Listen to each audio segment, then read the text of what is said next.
Alright, hello everybody. How are you guys doing tonight? We have some more architectural horror for today, so hope you're excited for that. I know I am. We got a lot of new phone pictures to use as well, so we've got a lot to go through to finish this series before I start posting it. So thank you guys for staying with me in the meantime. So another fun little news. We got a new emote, an animated one. It's Valdevia, and it's a little Mothman that says hi. Check that out in chat. Isn't that cute?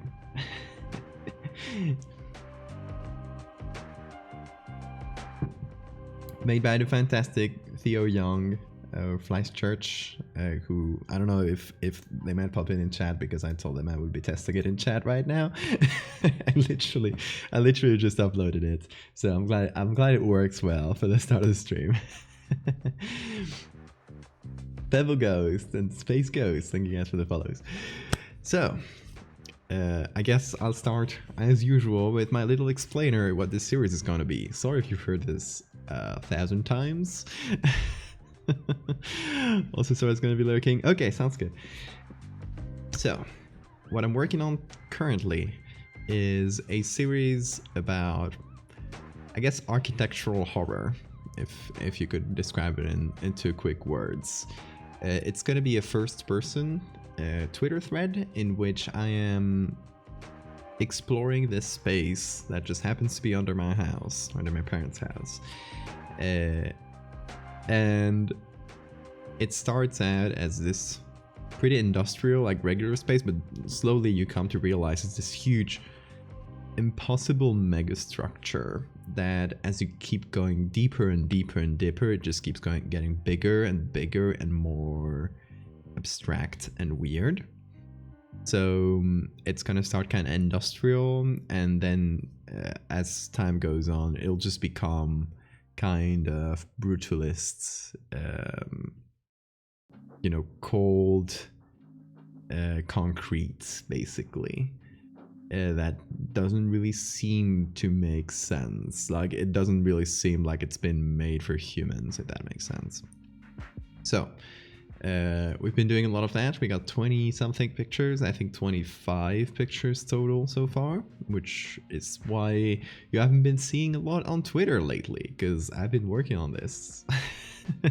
And I can't post it until it's all complete, so that's why it's been a little bit quiet, because another project I still can't talk about, but we'll get to that when we get to it. Also, have some more housekeeping stuff. I still haven't done the little announcement poster because I didn't have time today, but tomorrow, Saturday at 6:30 p.m. Eastern Standard Time, or I think that's 10:30 or 10:30 p.m. Central European Time. No, 11:30 p.m. Central European Time. Sorry, time zones are weird because Americans have changed the hour and we still don't change it until tomorrow. I'll figure out and put it on the poster. But yes, 11:30 Central European Time, or 6:30 p.m. Eastern Standard Time.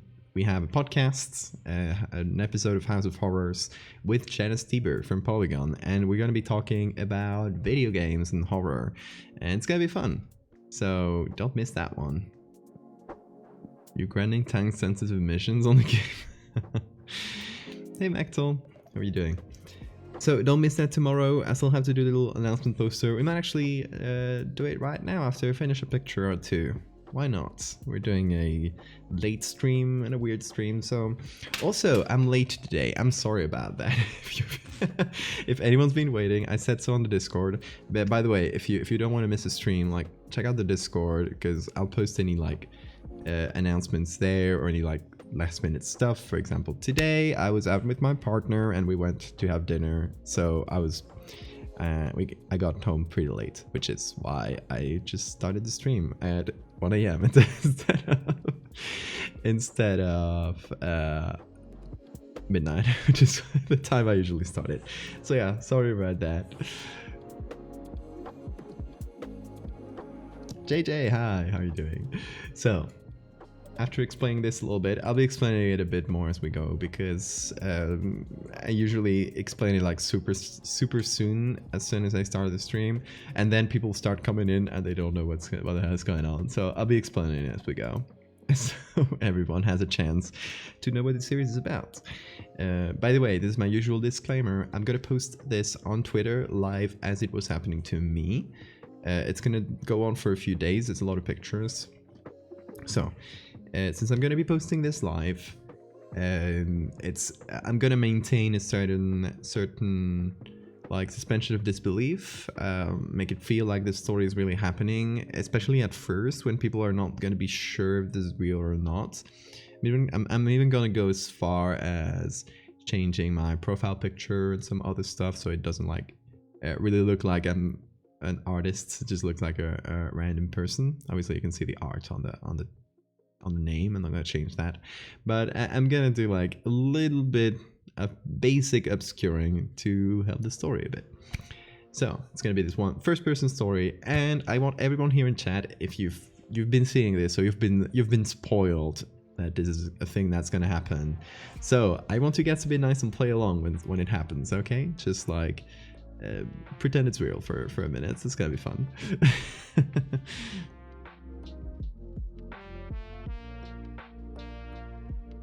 Ja, hi. Yes, we got some creepy architecture.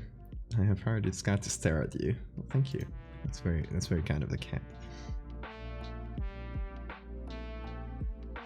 King ankle biters. Thank you for the follow. Also, Shu, thank you as well. I think I missed that one. Thank you for all the follows, folks. So, just to show you the vibe, I'll show you some of the pictures I've done so far. So it all starts with this kind of a more industrial looking area, you know, with like machinery and pipes and stuff. And it's gonna get progressively bigger, so it's gonna start like pretty small scale.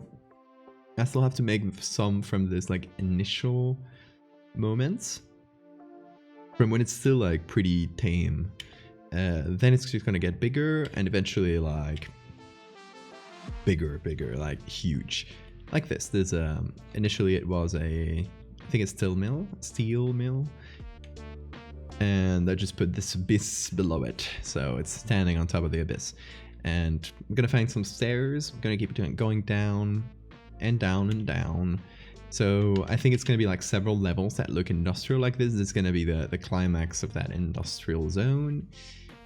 When that is done, keep going down, and we start with the brutalist zone. So this is where it actually gets like weird. So some are gonna be a bit more tame. This one might be like one of the first ones, so it still like makes a little bit of sense. But then it's just gonna start getting like pretty just strange. Like, what the hell is going on here, right? Obviously, I just turned it around. This used to be the floor, and this used to be the ceiling. But shush. Now it works like this. Elephant of Destiny, thank you for the follow. So there's a lot of turning around in this series because it makes spaces feel weird. It just changes the context of things in fun ways. This one's not turned around, but another just like pretty strange space with this divider here. It feels like it makes you want to go like here behind and see what's there. This one's another one that's turned. If you turn your head this way, like this is the floor and there's the ceiling. Okay, so originally, it used to only have this row of lights, these two, which I multiplied and applied to the other side. I think it came out quite nice. And then obviously I turned it, so since we have this thing which used to be a wall, now it's like some sort of ceiling, and you're coming down through these stairs, which I also did myself. This one again is turned around. This used to be the floor, this used to be the ceiling, but if I turned it this way, it felt like there was this huge abyss below it. So these kinds of little things, again, same thing. This used to be the ceiling, this used to be the floor. makes it feel like it just goes down, down. It also changes spaces in strange ways, so we stop seeing like what they're for, and they just feel like abstract spaces in a way. So just some stairs, because I want to always give it the feeling that you're going deeper and deeper and deeper. Just like a weird corridor. This one, actually, I still don't know which way I'm gonna put it, because if I put it this way, it feels like you're walking on this, on these, and if you fall, you're just falling on more and more of the same. Like you're gonna you're gonna break some bones if you don't manage to catch yourself. So yeah, this could be a way, but originally I made it like this, so it's just above you. It could go both ways, honestly. I'm still not sure. What do you? I'd love to hear some opinions. What do you prefer? So it either goes up infinitely, like you're just looking back up at what you've just descended, or you're walking on these very dark, how would you call these? I wanted to say tight ropes. They're obviously not tight ropes, but you're kind of like tightrope walking a little bit. Just came on, so I don't know what you're making. So I'm making a little series in which I personally am going to be the main character in this story. I'm personally exploring this huge, endless, brutalist space that happens to be like starting at the basement of my parents' house. It's just there's this weird door. I go through it. There's a corridor. The corridor leads to a room. The room leads to some stairs, and so on. And you keep going and going and going and going, and it goes deeper and deeper and deeper, and weirder, obviously.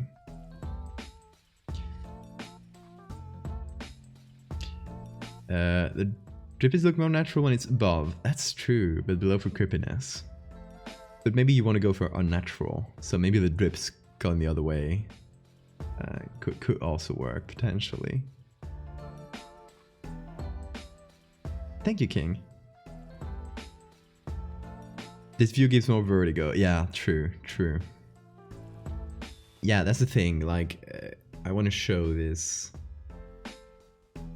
how this keeps going down and down. Also, the lighting is meant to be weird in a lot of these.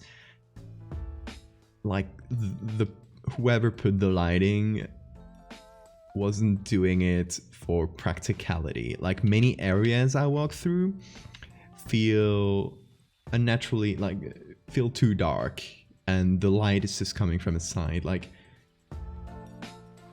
it's not meant to for humans, is the vibe I want to give. So again, this would, where's the other one? Oh, there it is. So this would kind of reinforce that, where you're walking on like pretty much pitch black, this pitch black area, which feels kind of creepy as well. I don't know. I'm leaning towards this right now, but we have time to change our mind on that.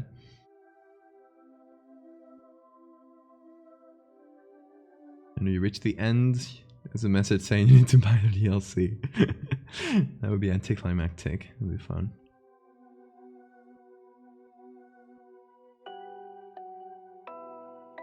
The mega structured season pass. You just keep exploring. The more people sign up to my Patreon, the more I keep exploring. How about that? That would be... You'll get more of this if you guys pay. I'm kidding. But do sign up to my... sorry.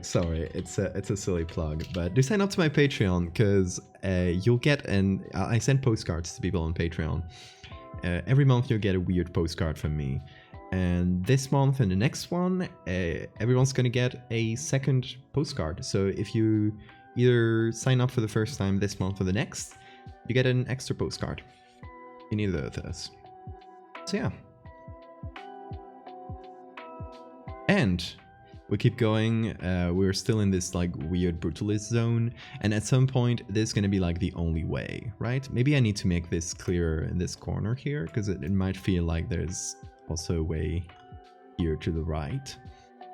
But the idea is that I found this hole, and the only way is down. and you gotta jump. Like it's just a jump. There's no stairs, there's no anything to go back up. There's no way to put a rope. You kind of just gotta trust it and jump down. So this is the point where I start going deeper and deeper, and there's like kind of like a metaphor for levels of hell. Like you're going deeper and deeper into hell. There's gonna be some themes. It's gonna be since it's the longest story, I'm allowing myself to put some themes, metaphors, etc., which I'm gonna introduce throughout the story to kind of make it into a little personal story of sorts. So yeah, this is the level where I basically like lose contact with you guys. I kind of disappear for possibly a few days, and the only thing that comes through is a few disjointed pictures of weird places, just like very strange, still in that kind of brutalist thing, but maybe some like completely different stuff as well. Kind of like I'm still going down, even if you guys don't hear about me, because I got no internet down there. Obviously it's like super deep into the earth, so the only thing you suddenly see is some pictures coming through, no caption or anything. It's just gonna be or weird captions, like random strings of words, or kind of like you know, just my thoughts, my inner thoughts beaming through Twitter in a way. So it's gonna be weird places, like this weird brutalist altar where you go worship the god of concrete, I guess. Or this one, for example, where it kind of feels like a museum, right? But there's this just tall piece that goes into the abyss, and this other one where it feels like it has an abyss inside, like it just keeps going deeper even though it doesn't make sense. These kinds of things. And these are, so this is where we end. I've been showing them in order for now. These ones are kind of out of order because they're the most recent ones, so I haven't put them in the order with the rest. This one we did on Wednesday. So I just used the wall of the side wall of a how do you call that? Kind of like a big industrial storage space that's been abandoned. So I used a bit of that, multiplied it so it's mirrored in the center. Kind of made this huge corridor that feels like a huge train track, even though it doesn't really make sense as a train track. It just kind of gives that vibe.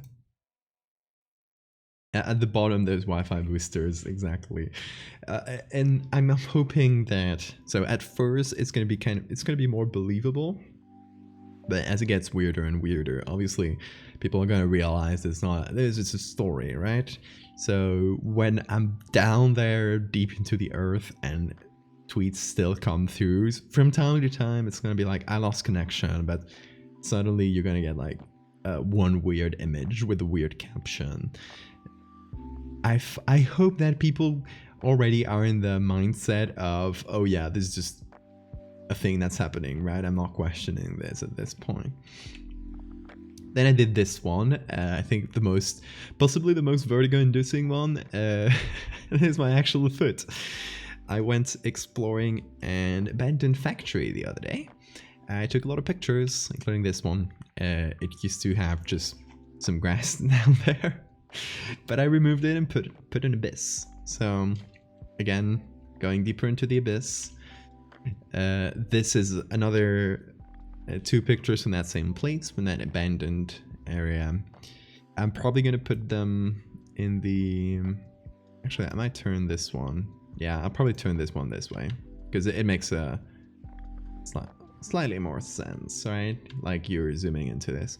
Anyway, this is gonna be possibly from the industrial area up above, one of the first ones, where it's not as just concrete, and it still has things like handrails, stairs. At some point that's going to disappear and just going to be abstract spaces. So this is why I'm placing them in that order. It's going to go from more made for humans to more and more abstract, like made for something that definitely isn't human, and more like metaphorical weird hellscape made out of concrete.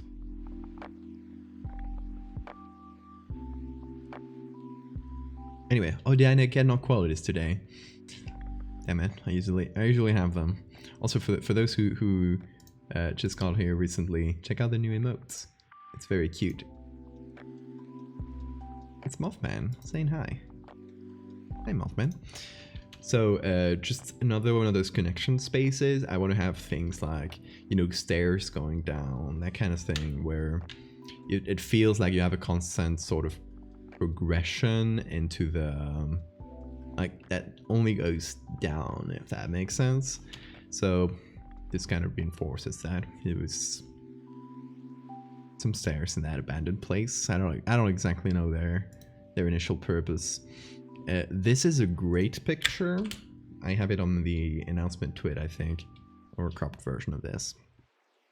In any case, this was, again, like many pictures we've used for this series, graciously sent by Marina, who is a usual member of the Discord, or patron as well.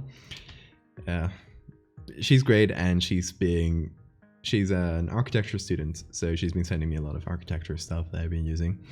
Great stuff. This one, first thing I wanted to do is turn it around, because it makes it, again, you're not looking up at something, you're looking down, you're looking below you, more so an increased feeling of like the abyss. So I like this, I love this kind of place. Obviously it's an area under construction. I want to remove some things, like the more obviously under construction things that also are now reversed and don't make a lot of sense.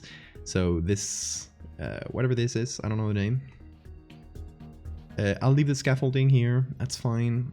What I might do is do a copy so it continues down a little bit, and we cover this corner, and again, and take this sky area and turn it black. So again, deeper and abyss. Same vibes. So first thing I'm doing is expanding this down.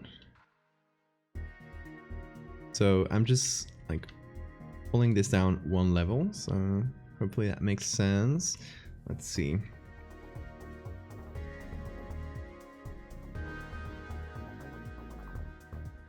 That fits very well, actually. That was surprisingly easy. Okay. There is one thing we have to do, though.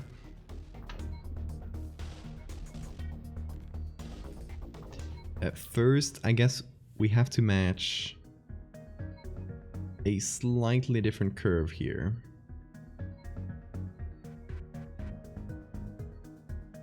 So let's reduce the opacity, kind of leave it at 50%. First, I'm gonna move this. Gonna move it one space over, so it doesn't feel like I'm repeating the same textures over and over. And then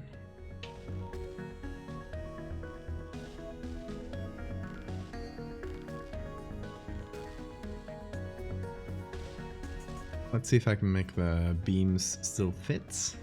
It's not perfect, but if we cut it right, it'll hopefully be not noticeable. The alignment is not perfect. I'd prefer if the perspective works well and the alignment being completely perfect, you know?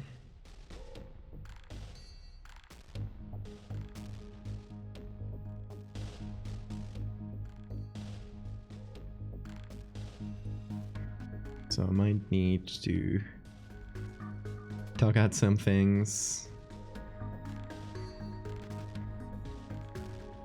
Like so. Until we get something we like.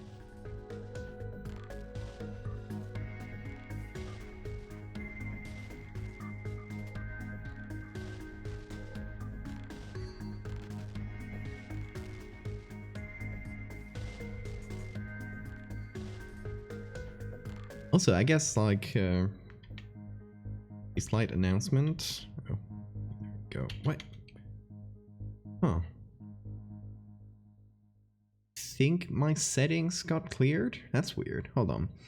Let me quickly go to my settings. Hold on. Keyboard shortcuts. Yeah. Okay. For some reason the shortcuts got changed. Sometimes Photoshop changes stuff on their own. It's a bit annoying. But there we go. Photoshop being silly. Photoshop has been very silly the last few days. I think it doesn't want me to make these series, but I'm gonna prevail.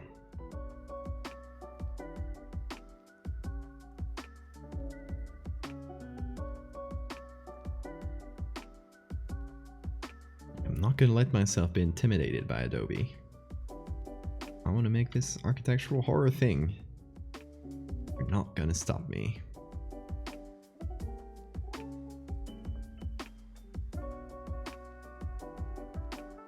It's a warning.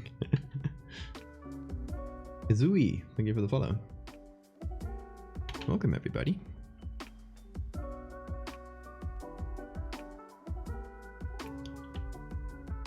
For all the new folks, you might notice that we keep the vibes chill even though we're doing horror. It has one simple reason. I'm not able to keep a creepy vibe for a long time. So I prefer to just let it be chill. Also, I think folks tend to appreciate that more. Like,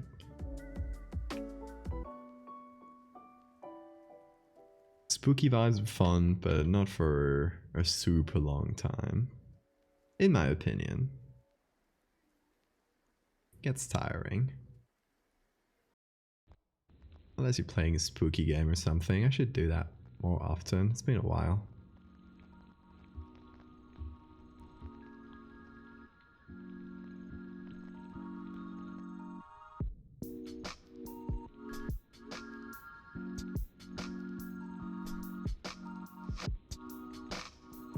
Less teeth.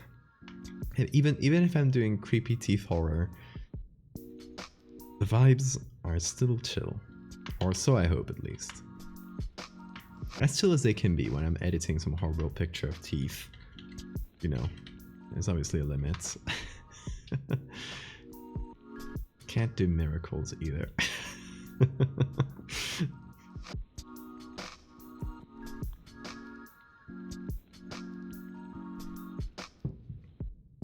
Sigreal, hey, how are you doing? Good to see you here. Okay, so let me do a selection. Let's see, what tool would be better? Maybe Magic Wand. I don't tend to use Magic Wand, but it might be good here. I just want to select the sky and remove it. Yeet the sky out. Don't need that. Oh, it's gonna do some weird things in the beams. Oh, okay, it should not be taking this, because that is a beam. I've been good. Currently working on an upcoming project. Coming Twitter thread. Well, narrative Twitter thread. You know, my kind of thing.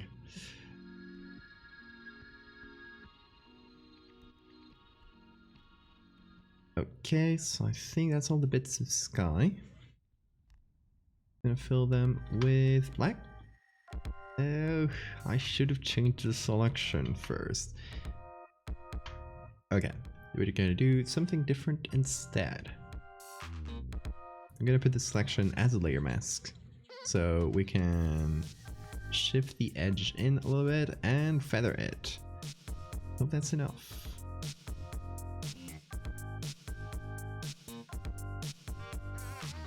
Okay, still not enough, I think.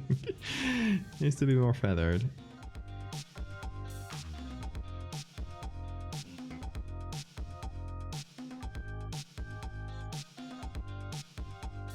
There we go. That's a bit better. That's a bit better.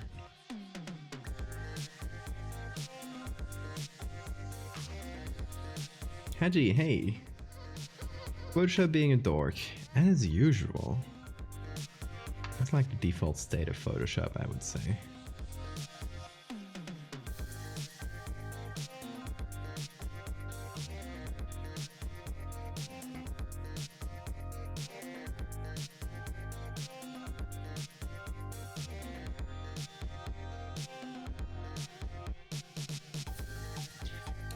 Do you guys think, so for context,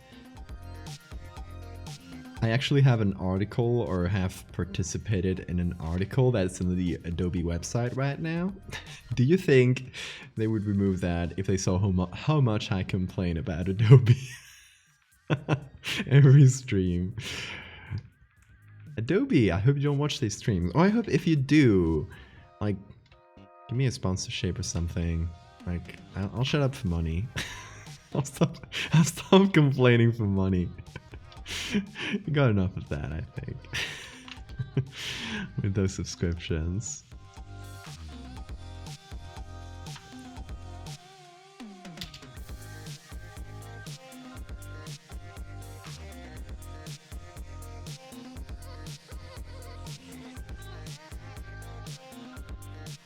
When you're alone after the stream and you think about that idea, aren't you secretly scared that you'll end up there for real? I mean, it's a kind of personal hell story, so yeah, kinda. Not in a direct way, but you're not far off, I would say.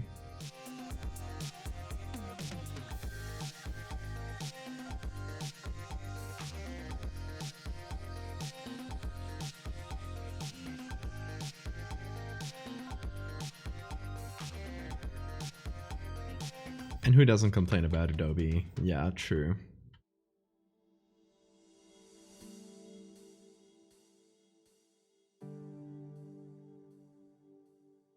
I mean, they still made a damn good program.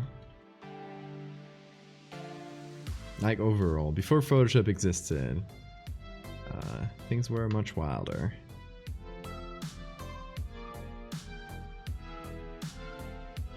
What I complain about the most is, you know, like the modern state of Adobe and how they're handled business-wise. I think that is kind of bad. Also, apparently the CEO is a big fan of NFTs and wanted to make an NFT button so you could like upload your pictures directly as NFTs, which I really hope he forgot about now that the bubble bursts. Really hoping that is in the past. But yeah, not trusting that guy anymore. Well, not anymore like I trusted him before, but you get what I mean.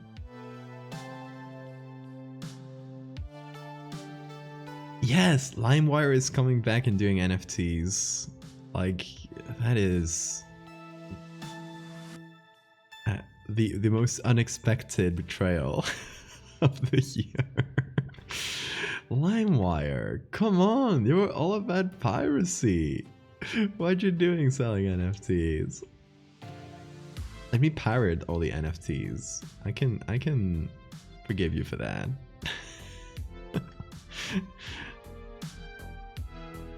LimeWire, like, come on.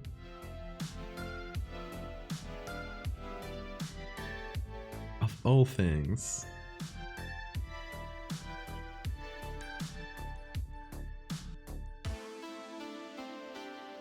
You got CS5?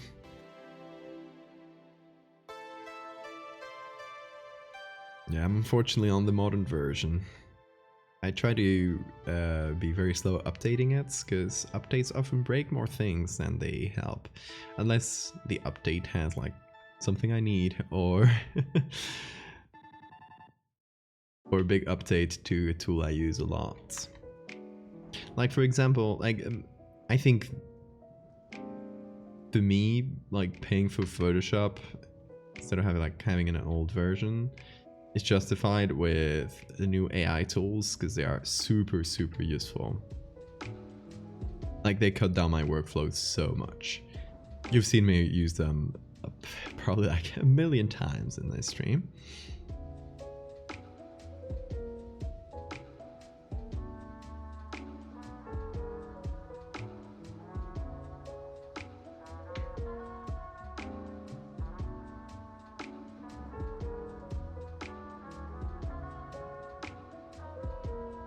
Oh, gonna have to be a bit inventive here. Well, we'll figure it out. We'll figure it out. So I gotta remove the remainder of this little cloth thingy. I don't know if that has a name. You know, like this kind of thing you see in construction zones.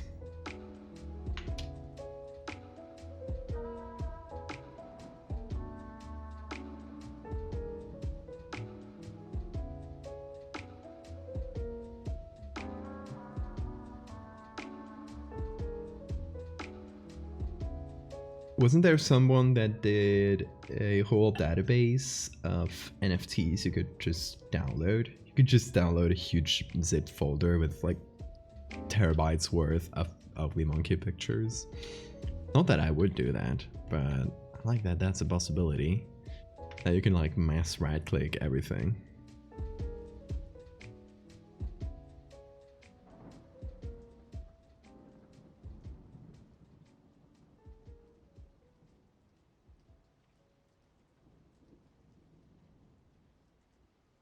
Like you would think piracy people, like the people who are really into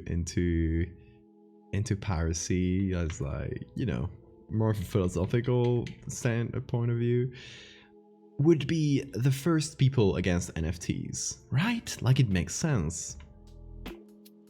Why would they want like fake ownership of things? And then LimeWire comes through and they do NFTs. Like you are supposed to be the very solution to the problems NFTs introduce, right? Like digital scarcity.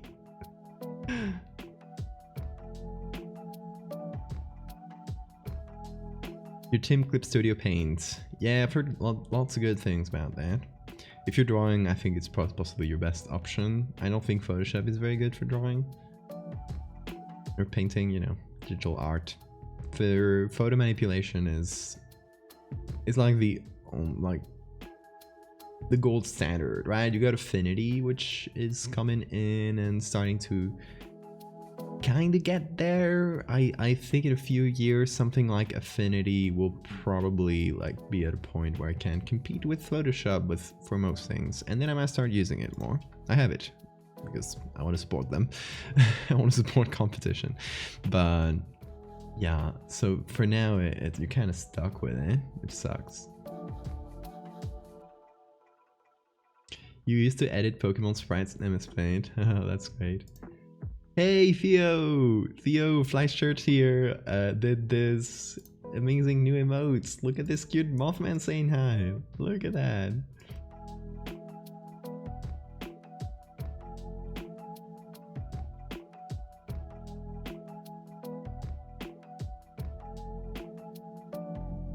You did a lovely job, Theo. Fantastic. Wisteria, thank you for the follow.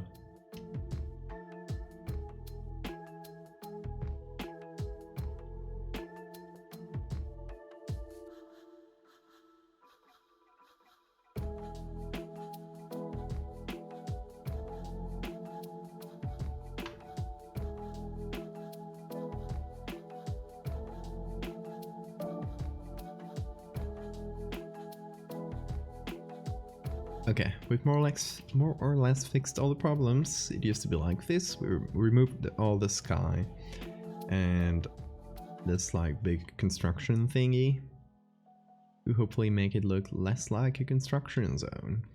I still don't know exactly what this will be, but it might be just, oh, look at what's all the way in front of this abyss. It's gonna be a lot of abysses? Does abyss have a plural? It feels weird to say abyssi. I don't know.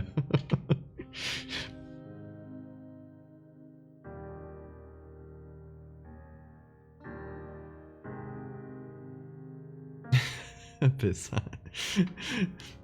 don't know, just making something up.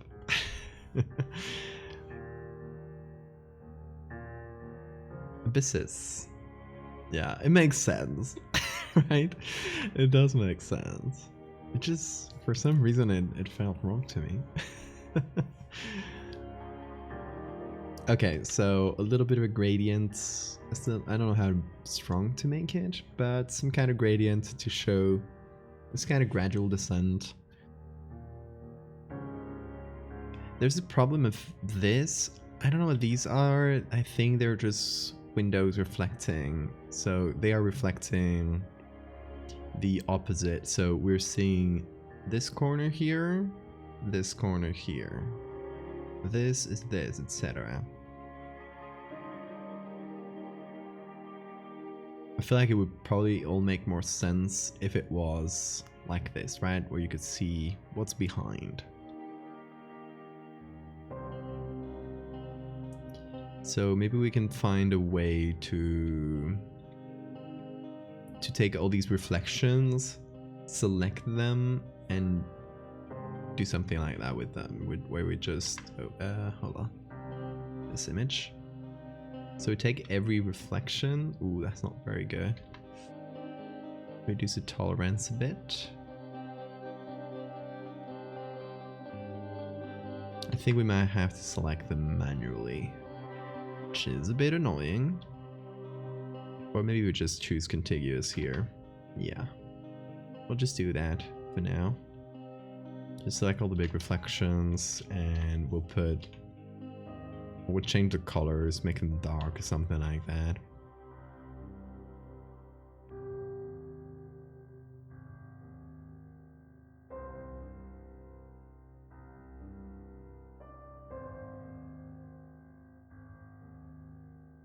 The idea of addressing multiple abysses is bad. True. Very true. Where does it? Oh, I got it. Okay, okay, okay. I'm gonna merge all the layers so I can actually select this. There used to be... there we go. Since there used to be that, what do you call it, cloth thing, the original, it was kind of trying to select that. I put everything into a single place to hopefully help with that.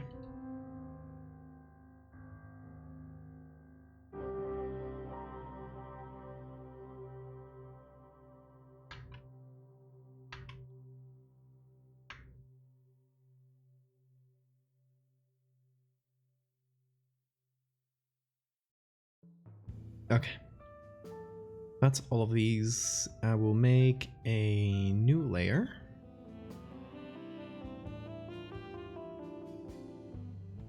And adjust it to only that.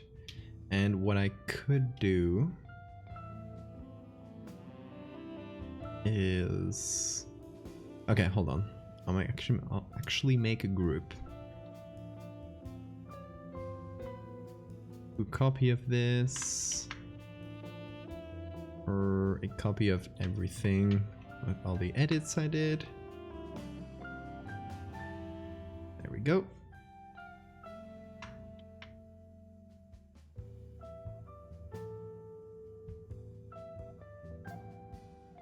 Turn it up just enough so we can see these little things up there.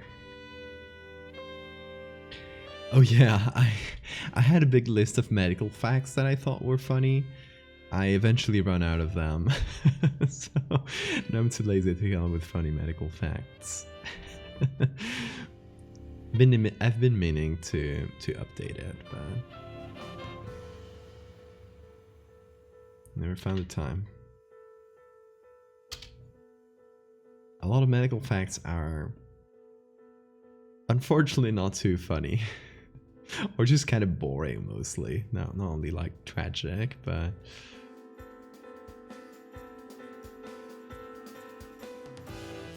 a lot of medicine is boring, which is why I'm doing art, in part.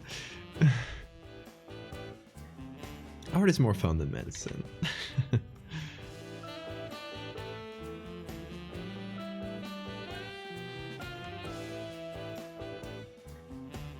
The doctor said my iron was fine, and it's just weird that dirt smells edible to you.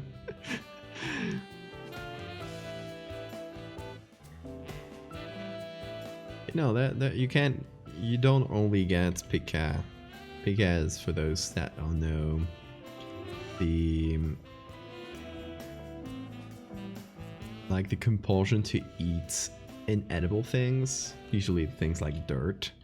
It's usually caused, at least in part, by a lack of iron deficiency. I don't know exactly if the cause of that relation is known, but it is related. But you can also have pica from, you know, any other reason.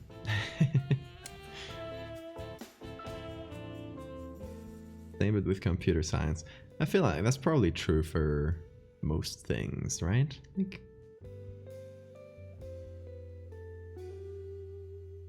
most things are boring. A little bit. Most things, let me punctuate that. Most things are boring at a certain level.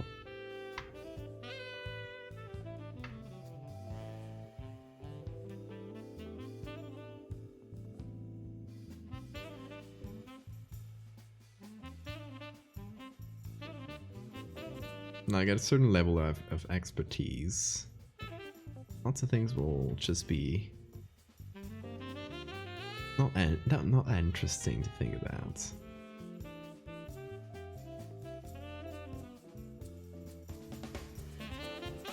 Okay, I think that covers most of the things that made it feel like an exterior scene, which is one of the things I'm trying to do with these edits, is trying to make them feel like something that's exterior to interior. So that's the reason why I change most of these things.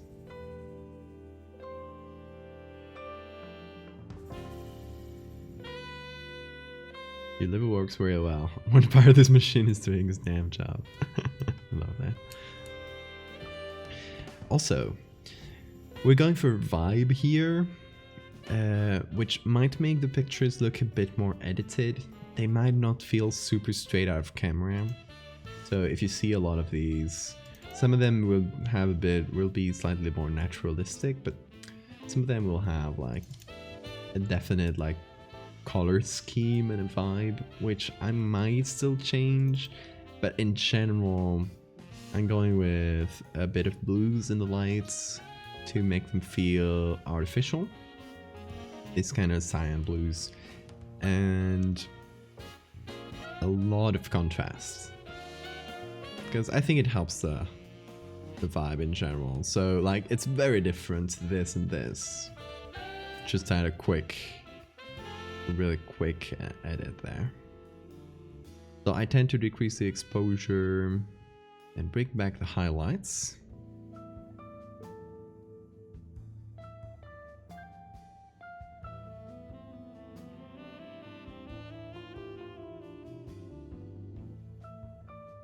Just make everything feel pretty dark, foreboding, I guess. It feels so empty and dead. Yeah, exactly. That's a vibe. That's the vibe.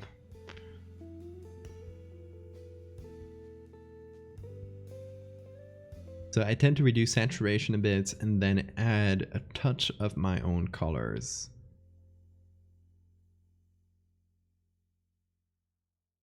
Which usually includes some cyan somewhere. Again, for the vibe. Like a lot of these pictures might feel disjointed from each other. Like they have similar things, like you know, construction parts and concrete mostly. But having a similar color throughout might help make them feel more like they all come from the same place. That makes sense. Also, I added a bit of grain, as usual, to hide some of the JPEG artifacts. Adding the similar amount of grain to all the pictures will again make them feel like they all come from the same camera. Then for some vignettes, I might go with a very feathered round one. Kind of pulled back. Just a touch though, not a lot of vignette here. It already has a bit of a natural one. Where the caramel dancing portion of the stream? Why is that? What's the caramel dancing portion? Ooh, I missed a bit of sky, it looks like. Okay. So, tiny little edits on top of this.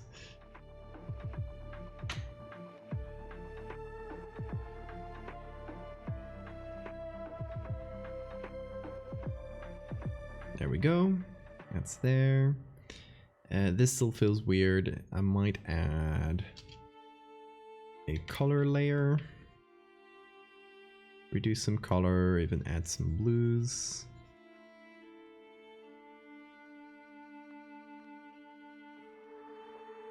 So it feels less out of place. And finally some soft lights.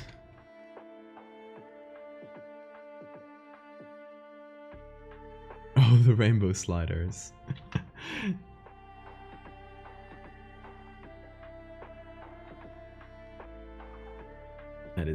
That is true. That is a caramel dancing portion. Which these past few streams are getting multiple caramel dancings. Because I tend to do several pictures each stream lately. Since these are pretty quick to do, there's no like big subject to add in, there's no big monster or anything like that, so they're just a bit quicker to get through. Okay. That looks better.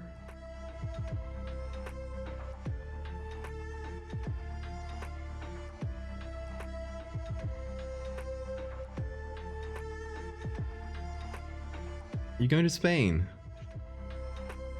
You have a good trip. Thanks for coming in. Have a good night.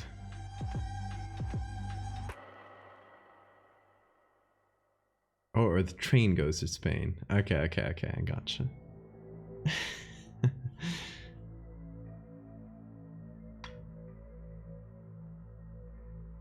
Well, Spain is nice. You're always welcome here.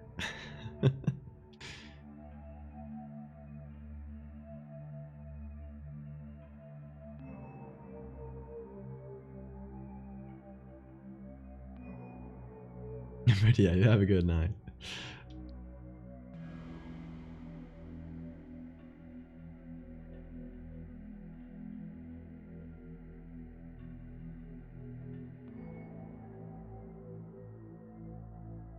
I'm gonna go back to Spain someday. Only had a few times when I was really young. Yeah, you should go to the north of Spain a bit. I love it. I was I was talking about this today, that everyone from my region, from Asturias, loves this region so much that we all act as unpaid tourism like tourism advertisements. So we all go around telling everybody to go visit our area because it is beautiful. And that's why you might have heard me talk about it multiple times, pretty frequently on this stream. I start saying how beautiful our region is and how everyone should see that. They go to Spain. So yeah, if you guys go to Spain, go to Asturias. A beautiful place. Same for people in North Portugal. True, I mean the north of Portugal is very beautiful as well, so.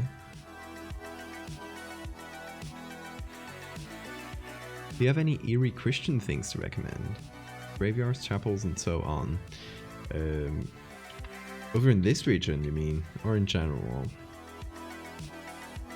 Over in this region, we have some very old churches, which were made during the time when Asturias, this little region, was the only Christian area of the whole Iberian Peninsula.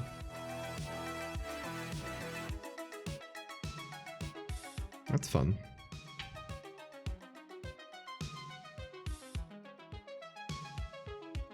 Lots of graveyards and stuff, of course.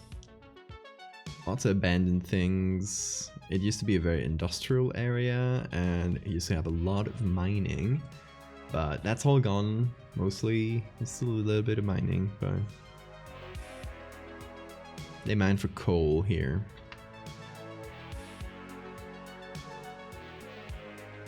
Which is why the other day my sister and I went to an abandoned factory. An abandoned chemical factory. It's amazing. It's a huge ruin, built in the 50s and abandoned in the 90s. And let me show you some of that. It was called Nitrastur. And that's some of the pictures you'll see in the series were taken from there. So this, for example, a warehouse. This is an exterior shot of it. So this one of the most torn down buildings, and here you can see the cooling tower, which I went into later. So this is the inside of the cooling tower. So there's me looking up, and I used it for an abyss yesterday actually, and this what it looks like below. So one of the pictures you probably have seen from before is this one originally. So I made myself go over the abyss.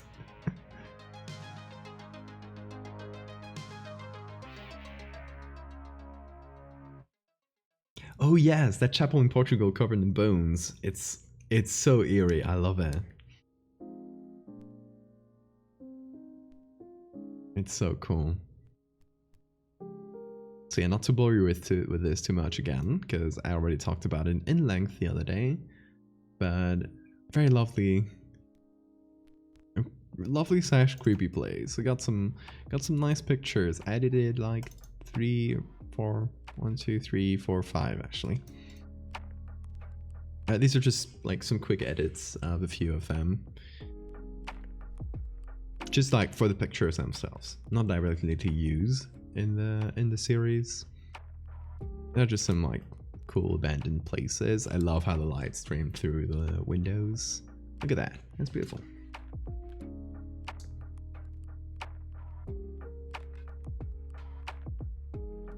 Abandoned stuff, etc. Anyway, again, not to bore you with it too much. This is a pretty simple one. I don't know exactly where I'll use it, but we could even use it as background in some other place later. So I'll save this as a JPEG and as a PSD and open something new.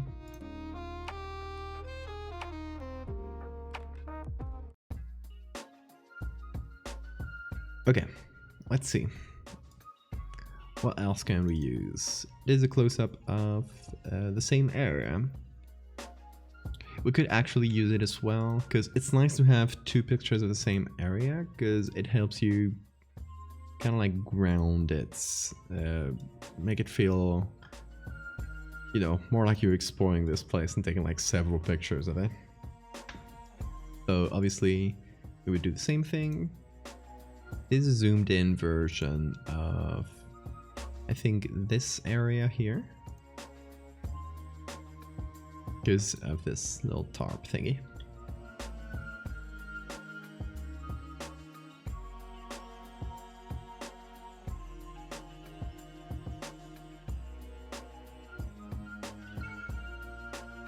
So let's do a quick edit of this one and repeat all of the same things.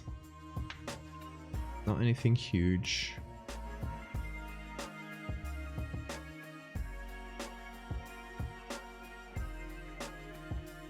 But enough to remove most egregious parts. Like obviously this tarp.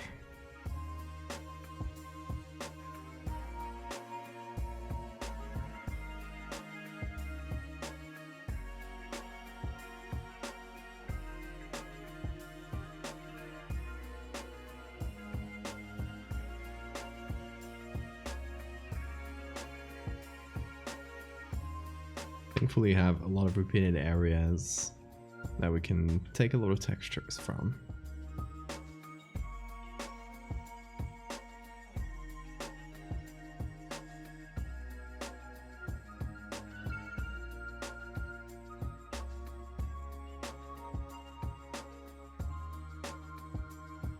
Exactly, no safety net in the Hell Abyss.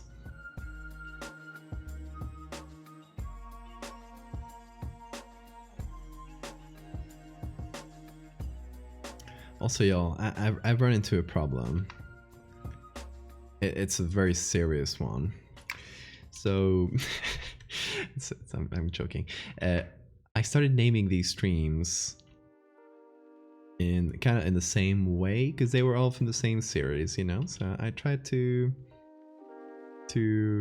go with a similar naming convention. Something like exploring the brutalist hell, something like that. I'm running out of ideas, y'all. I've done so many of this so many streams for this series, which if you missed later and if you want to check more of this, you can see the VODs. They're all in the channel, and they will be there until I start posting the series, when I will hide them for a while to, again, not have any direct proof that I did this in Photoshop. Help people believe it's real for a little while.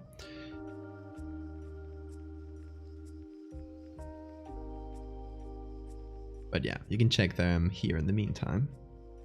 Yeah, I've been running out of ideas for the stream names. I think this one is like Hell is Under My House, something like that.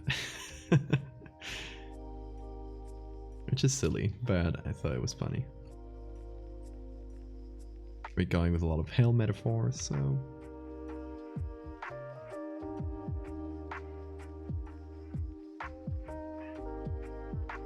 Actually going to sleep now. Okay.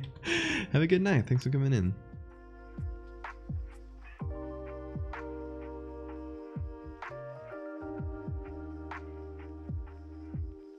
Home is where the hell math is.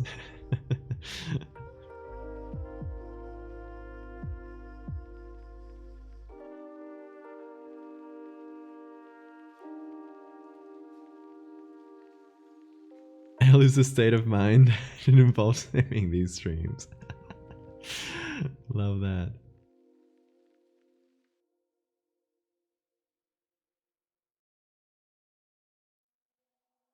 Hell is a place, and it's here, right now. You're in it.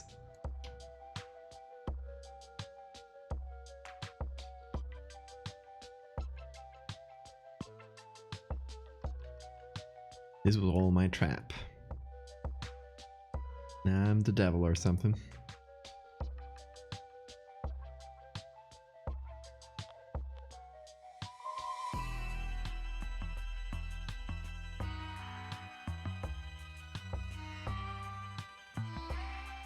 Okay, just a little bit more here.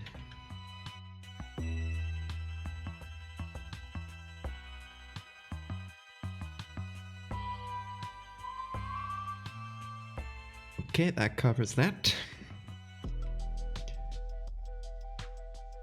Adobe people claim to be my parents and brought me to a weird place. Adobe tried to save me on NFT, so I went hell instead.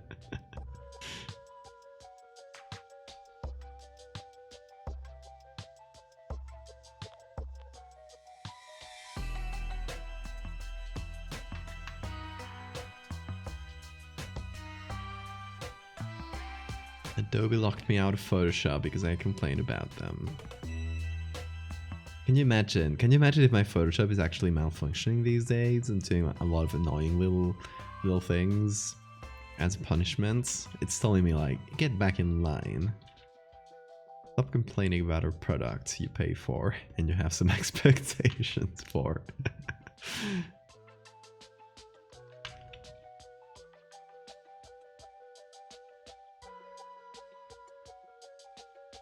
Okay, I'm speed selecting here. Lots of tiny little things. Let's go. Speed selection.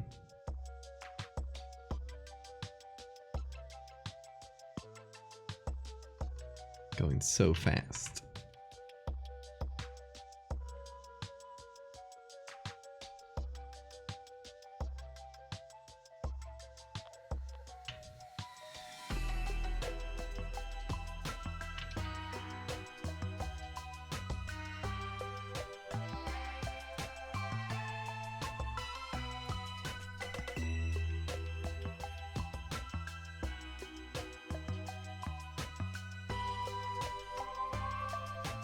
Okay. I think that's all the ones we have. So I'll do like before, just create a new layer. Put that as the layer mask. Then fill it with black. Oh, apparently I missed a few bits. Well, that's because I was speed selecting. I was going so fast. I missed quite a few spots. Actually, here as well. Silly me.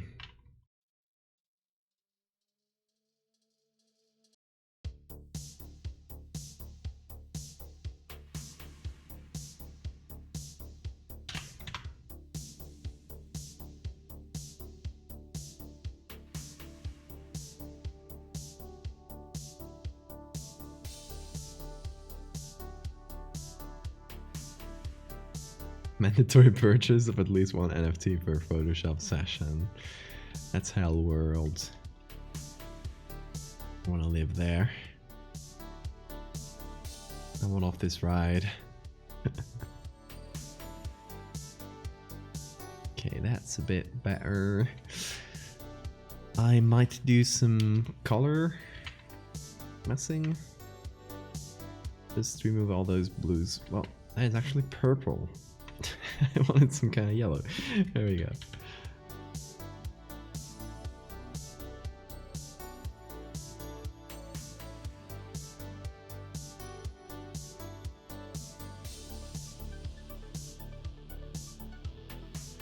Don't give them ideas, exactly. I mean, to be perfectly honest, Photoshop or Adobe is one of the first people I expected to go like full into NFTs.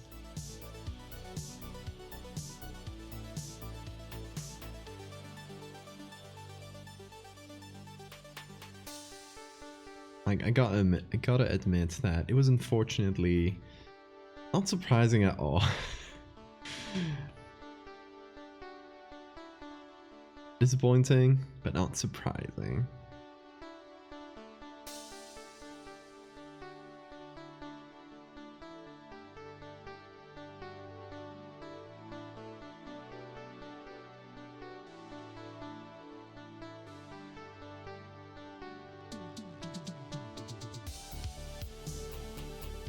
Okay, some other color fuckery, and I think that should be it.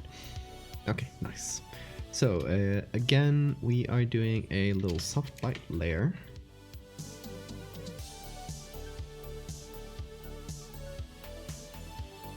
Okay, real talk here. Who's the last person you expected to go full NFTs and that ended up doing NFTs, of course? I want to say one of the most surprising, I guess, sagas was Elijah Wood.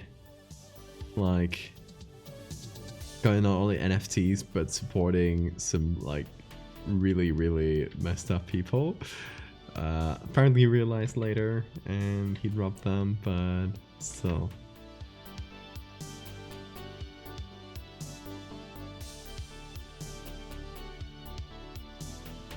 Dolly Parton, yes, true. That was disappointing. I feel like a lot of these celebrities, they don't even know what they're getting into. They just got approached by some scummy salesperson, and who was like, "Oh, this is the future. You gotta get into this. Everyone's doing it." Because they love their celebrity sponsorships, right? It gets a lot of new people into NFTs. It drove, in a big part, it drove that big NFT bubble we had. That is Now, thankfully, going down a bit. So yeah, they were probably like after every celebrity, like vultures. Which is why we saw so many of them get into it. And a lot of them kind of like quietly just step back later. Kind of like, oh, this doesn't seem to be very good for publicity. So they just silently drop in. In some cases, some of them went full asshole, and for some of them that was very unsurprising, but still, Dolly Parton, that was yeah, that one was surprising. Not that I'm a huge fan either. It was just like out of left field.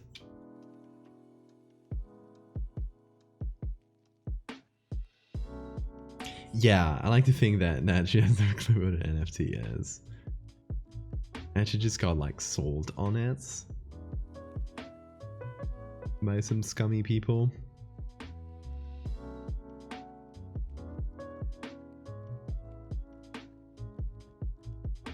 I don't know. Bottom line is, every time I see one of those bubble bursts or you know, like one of those terrible whatever coins go bust, my pores open. I get revitalized, sorry. Yeah. Let's try the same smart filter here. It should work because it's the same scene. And let's group these up into... That's picture 1. And picture 2. I think they match very well together.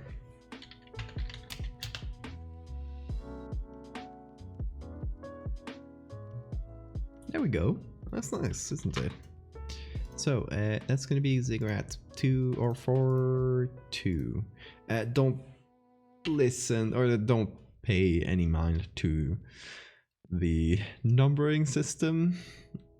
It's a little bit over the place because now I ordered it by kind of levels, meaning like the vibes of each place. So the level 1 is the industrial one.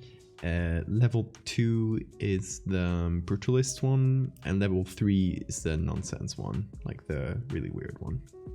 And then the ones that are just named ziggurat something are still unclassified, so I still haven't put them in the levels. Why can't NFTs be over toothpicks or something? Not a valuable creative outlet as meaning can... What? I didn't really get that. Toothpicks.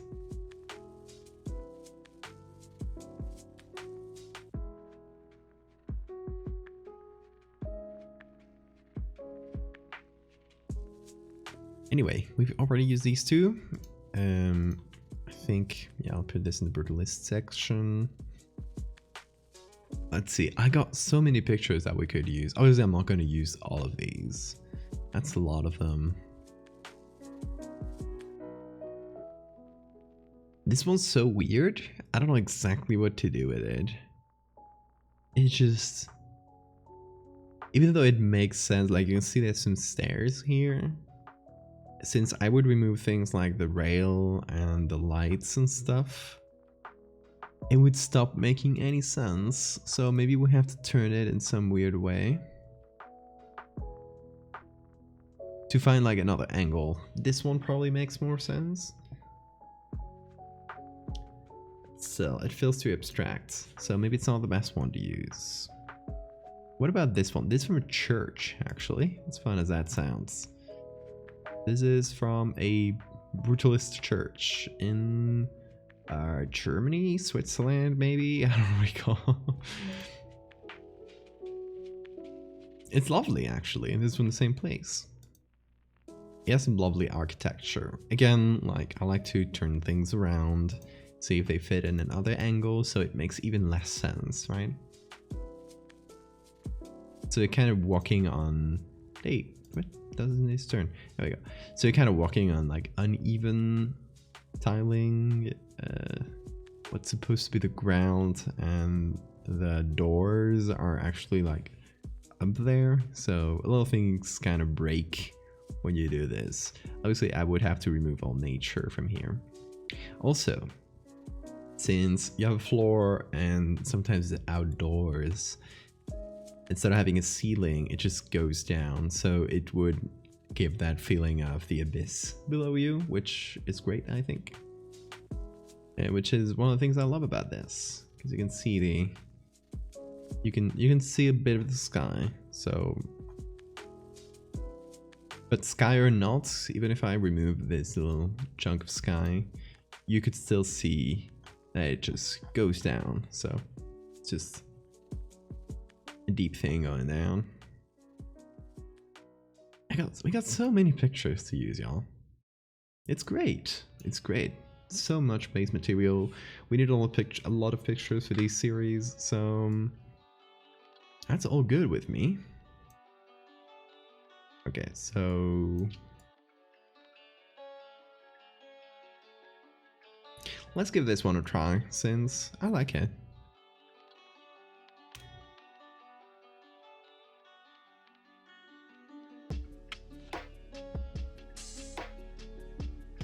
I'm assuming you're saying that it would be better to have NFTs be about something more mundane and less expressive rather than art. I feel like it was never really about art though. Art was only kind of an excuse. I don't think anybody that buys NFTs does it for the art, or at least they might tell themselves so, but it's all like an investment. If you really care about art and artists, you could just commission them, right? So I think all these people, they're just trying to make a quick buck, and it's never really about the art. So they might as well be about toothpicks, or about whatever. Like it's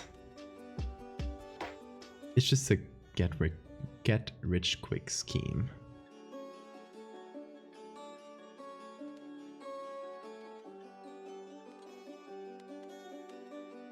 I think, again, I'll refer back to the Folding Ideas video on NFTs. It's if you look for, I think the name of the video documentary is Line Goes Up. So if you look at that, if you look for that on YouTube, you'll find it really quickly. It's a fantastic video that just tears down crypto and NFTs. It's, you know, the vapid fake investments that they really are. And it'll explain everything I'm saying, but in a more eloquent and researched way that I can hardly emulate. People who are buying colored pixels. Yeah, I mean, the image attached to the NFT might as well not be there. For a lot of people, it was kind of like buying a club pass. So, you know, the ugly monkeys, they actually did these big parties. Don't know if they're still doing them. They're probably still doing them. They did this huge parties in New York. So, and everybody, and only people who had some of the monkey or any of the monkeys could access them.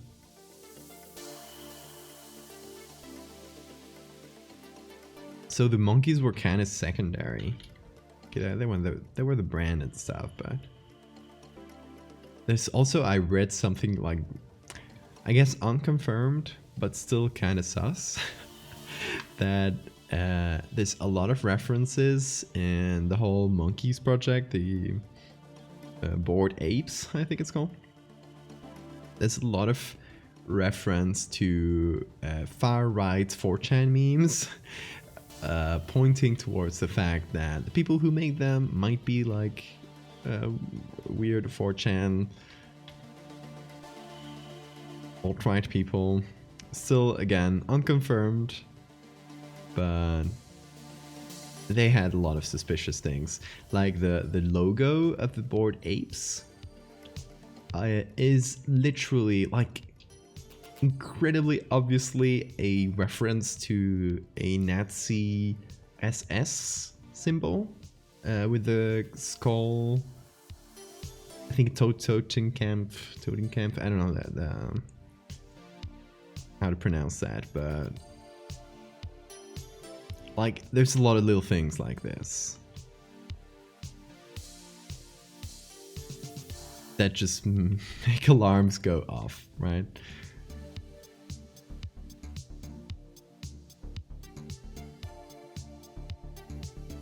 Yeah, it's one of those dog whistle things that might not be directly anything too bad, but it's a reference to something terrible. So the kind of thing you see on a random Twitter profile and you go like, oh, this guy's a Nazi. Like 99% sure this guy's a Nazi, right? Those kinds of suspicious things.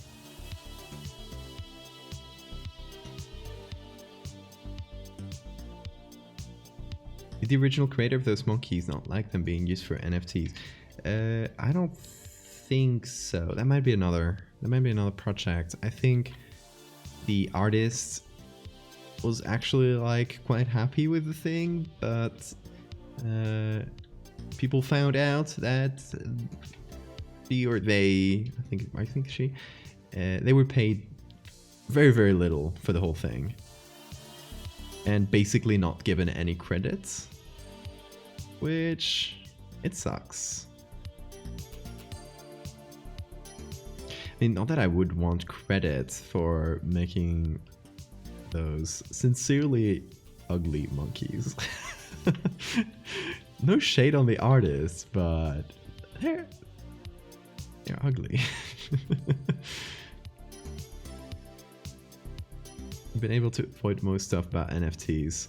Yeah, I'm glad. So if you look at the somebody was some article was posting about the Google search trends of NFTs and metaverse, and they had actually gone down, like basically dropped exponentially for the past few months.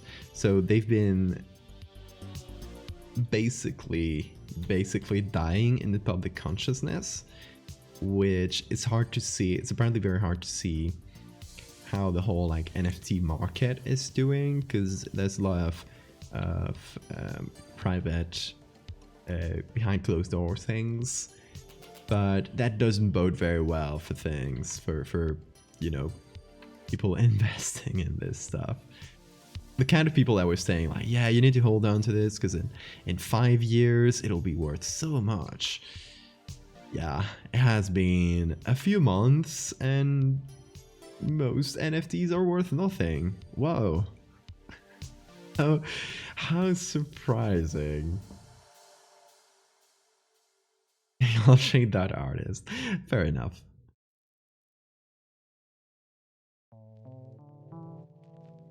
Yeah, the monkeys are very ugly. I think there's no way around that. I think a lot of it has to do with how they're made. Like, they're not handmade. They're, I think I call them generative arts, where it's just a bunch of different presets pasted in at random.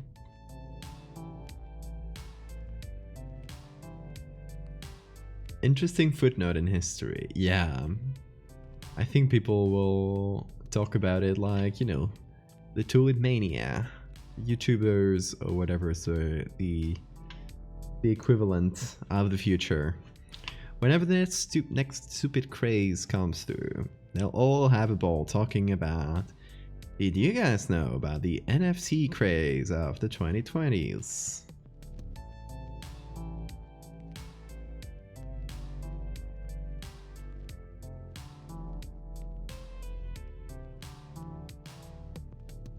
God, the history YouTubers are gonna be all over it. I probably saw like 5 different videos about, you know, the tulip craze when NFTs were going on, were at their height.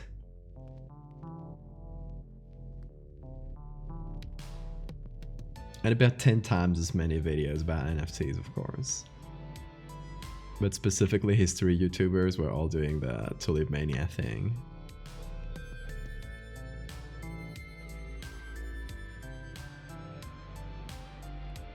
It's a good parallel though, I won't blame them.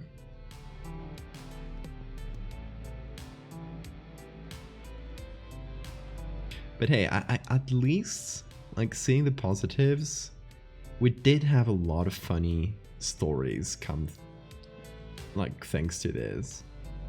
Like, the people who all banded together to buy a book and thinking that they could turn each page of the book into an NFT, and didn't realize that they were just buying a copy of a book instead of, you know, the rights to the book that would allow you to sell it as NFTs.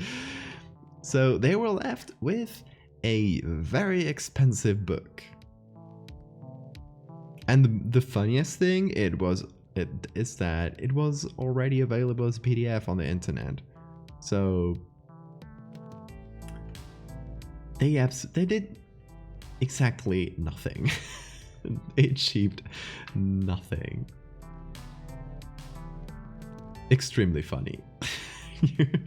There's no other way around it. Gonna dip, have a good night, y'all. Okay, Theo, have a good night as well. Thank you so much for the emote again. Folks who haven't seen it, check out the new emote. It's Mothman saying hi. Look at how cute that is.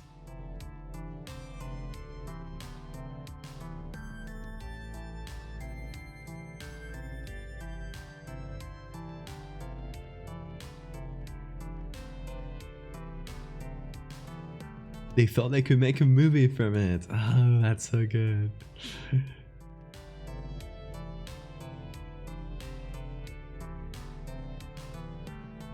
Really, I mean, the levels of stupidity from that whole situation and a lot of NFT situations, they just gave me new life. Like, it was so funny to see.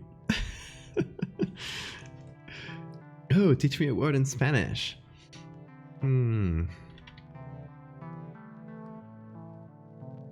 Oh, we're doing concrete in this edit. So concrete is said hormigón, which can also mean big ants. Why did I choose that name? I have no idea. It's a very strange thing to call concrete, but then again, the word concrete in English is also kind of just, they just kind of picked a random word. So I guess it's not that different.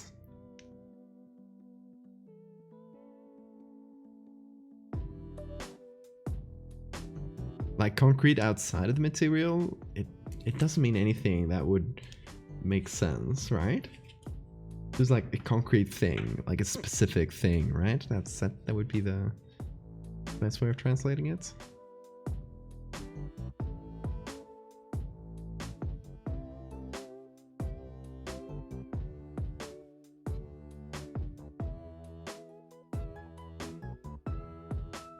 Big ants coming from concrete.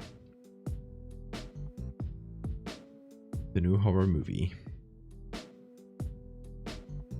Oh wow, watch a video about why English is so bad, and it makes more sense now. I hate it, but I understand a little better.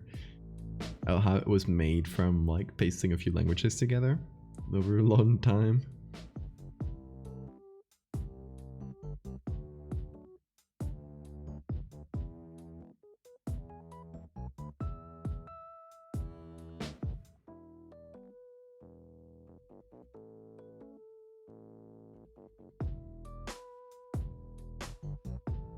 As usual, English being 3 languages in a trench coat, or 4.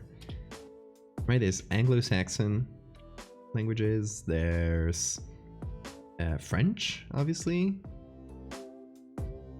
there's Latin in general, and there's Nordic languages, so, or at least main languages, I guess.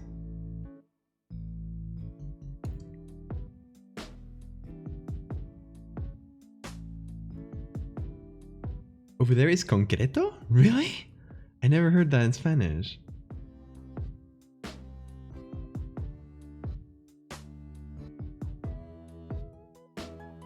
Oh, thanks for the video, Axel. I'll check it out later.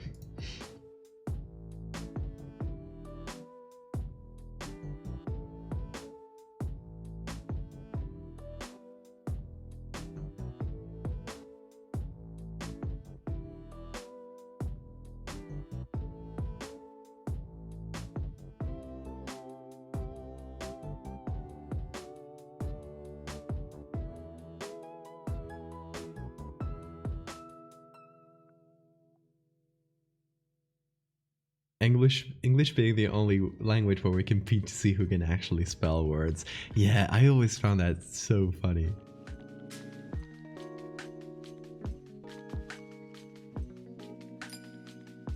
Like, that's so alien to me. Because in Spanish, you see a word and you know how to pronounce it, and vice versa, right? People tell you a word, and if you know the rules of Spanish, you should know how to write it immediately. Except for some things that sound the same, like B and V sound the same in Spanish.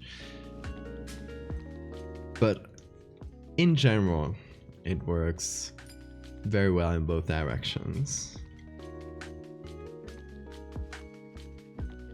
In English, though, you have to both learn how a word is written and how it's pronounced as two separate things, because they don't match.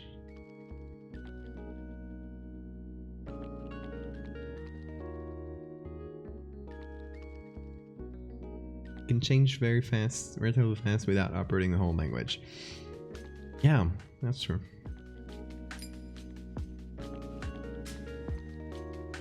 Homophones, yeah.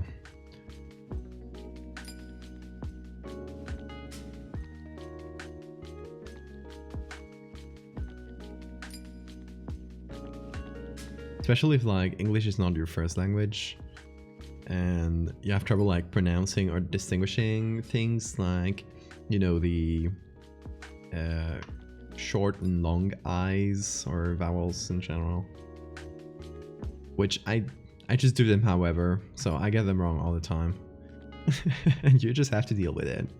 Because English has no pronunciation guide. There's no official ruling, so I can just pronounce things however I want, and it's exactly as right as any other person pronouncing them.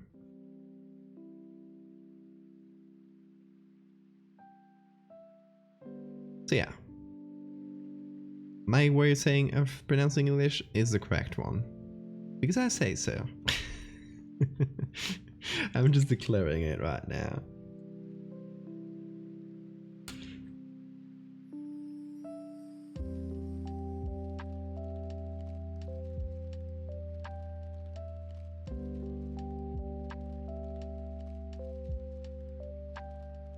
Oh yeah, the kanjis in Japanese must be so hard to learn. My sister learned Japanese. Well, I guess it's still learning. She's a few levels in though.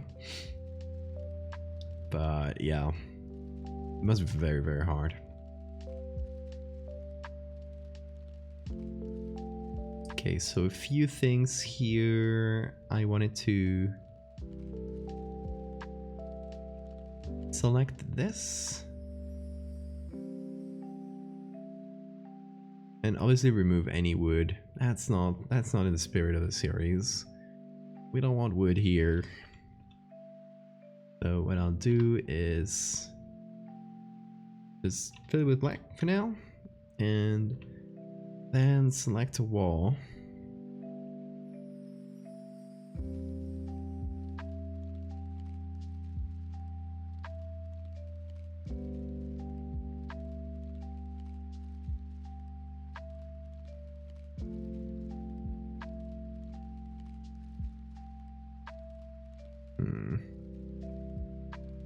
Fill it with this and put that at a low opacity.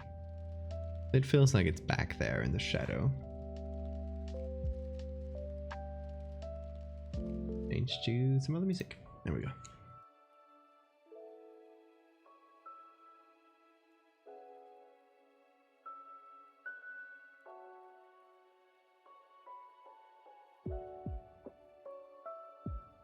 Okay, same thing here.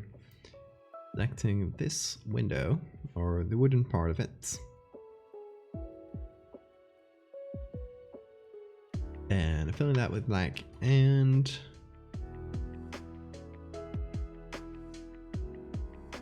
again choosing some other area.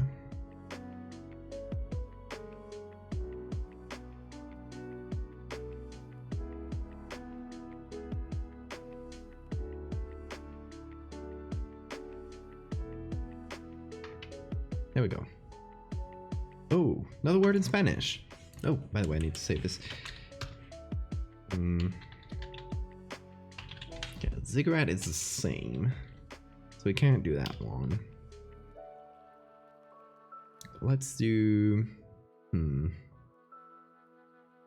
you using a mouse, a pen?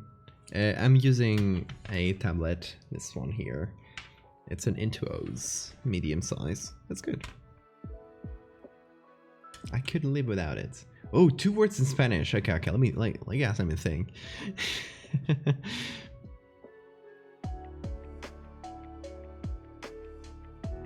Everything it doesn't really translate to another language.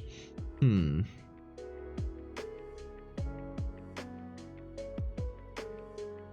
that's a hard one.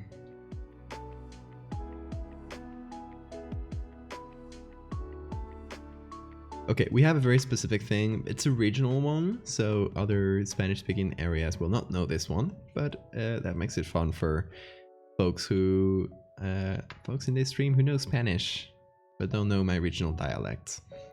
There's one word that I try to teach everyone who comes to this area, and it's a word we use a lot, but that nobody else knows. Like it only appears in this regional dialect, and it's prestar. So prestar as a word exists in Spanish, but it means to lend something.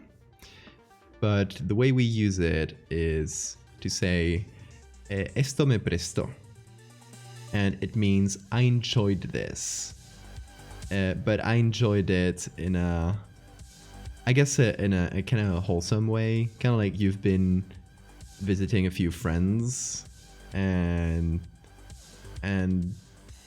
you want to tell them like, I really enjoyed this. This was very nice. So you would say esto me prestó mucho. This kind of lended me a lot. So I think it's a very beautiful word. It's like, you know, this kind of brought me something. It was wholesome in a way.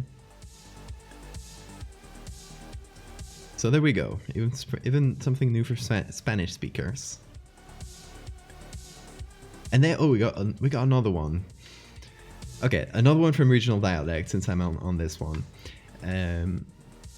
We live in an area where it rains a lot. It's constantly humid, and there's a lot of really light, I guess drizzling rain might be the word. So we have a word for it that we only use in this small region. We call it orvallo, which I'm gonna write both of them. Prestar, it's a verb, and orvallo.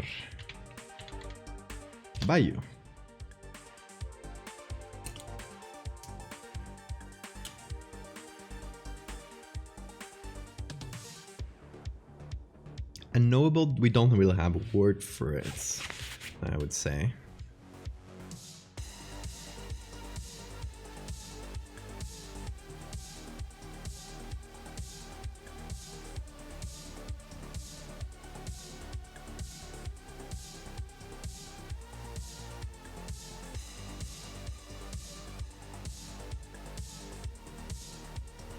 Or I might be wrong. I guess Sora, who's a translator, might actually know what's the right translation of unknowable.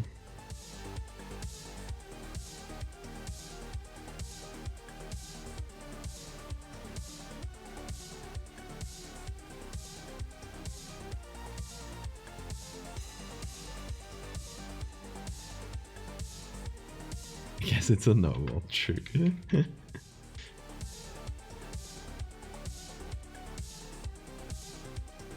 I have a funny word for it in Polish. I'm not even gonna try to pronounce that. Kapusniaksek? I tried. Which means like little cabbage soup. That's great. I love that.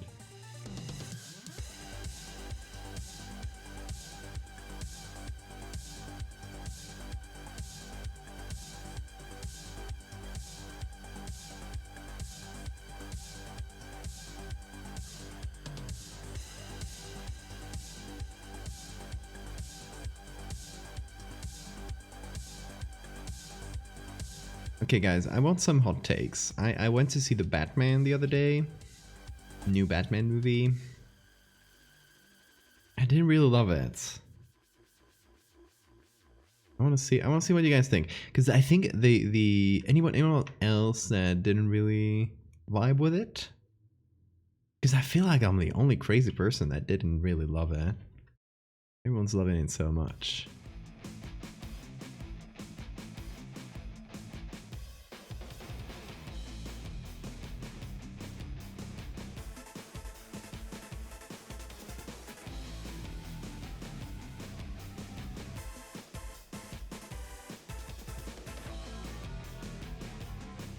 Obviously, no spoilers in chat.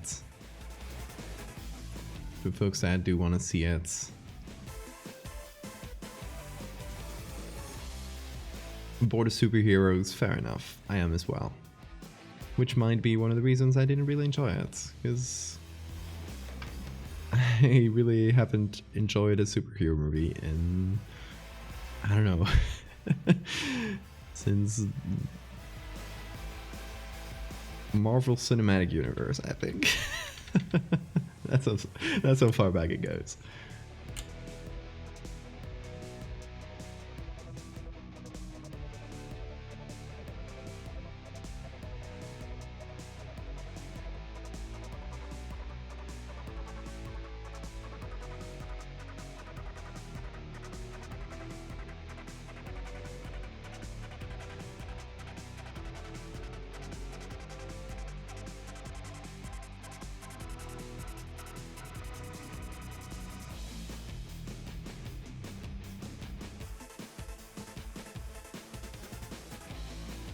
People don't think. I assume that might be Spanish, or I'm just pronouncing it in Spanish for some reason. Thank you for the follow. Create a new pencil style. I assume you mean a new brush. I don't recall the exact method, but you can. I mean, you can definitely go into this brush settings menu. If you don't have it here, you can find it under Windows. Brush settings here. And you can edit brushes in a lot of ways, like changing the size, letting it be controlled by the by how much you press on your tablets, adding textures, tons of things. I usually use this if I want to create any new brushes.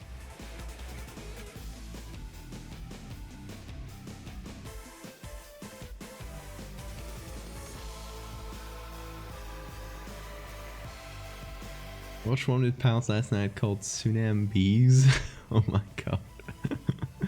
My brain tried to put me into a coma to avoid while watching. Secret to enjoy movies is to watch some actual garbage. And enjoy some actual garbage. Like, enjoying bad movies, I think it's something that takes some getting used to. But I think it makes you appreciate cinema in a different way. I don't know.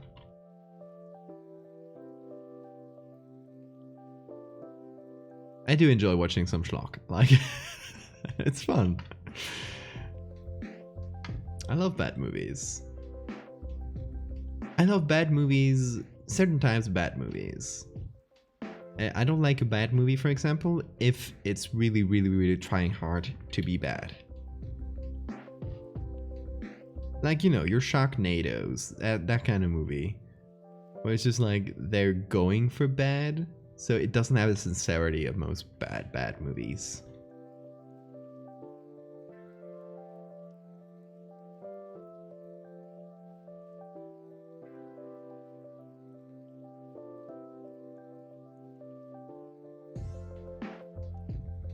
What is this? Some light? Ceiling light? We're watching this backwards, by the way. You missed it at first? This here is the original picture. It looks way less unnatural and weird. There's good bad and then there's bad bad. Yeah, absolutely.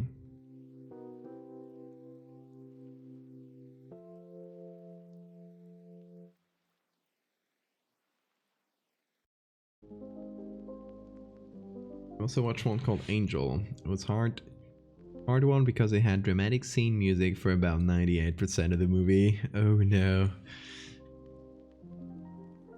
Why do you subject yourself to that? I mean, no judgment, but why?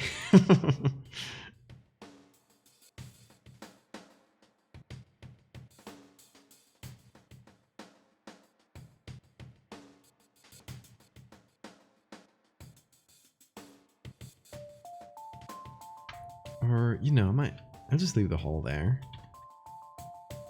Just remove what's inside. That makes more sense.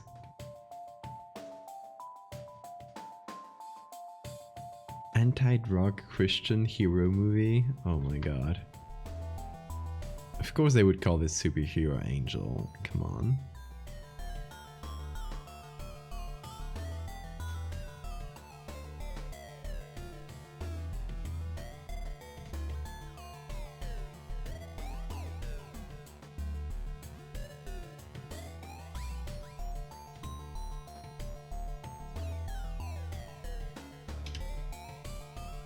Okay, now to go for the mood and the vibe. We've done all we needed to do, I think. How much experience do we have with Photoshop? About 10, maybe 11 years at this point.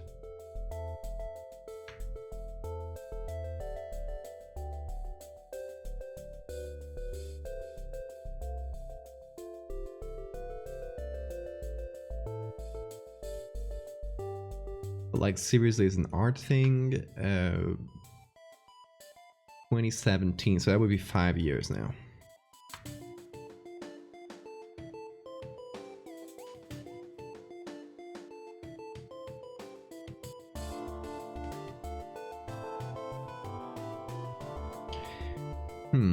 Okay, something I could do.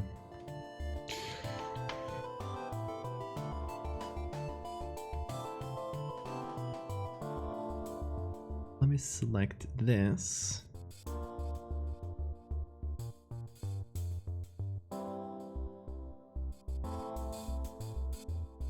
Then do some magic here to make it smooth. It didn't really look very smooth. That's not too good.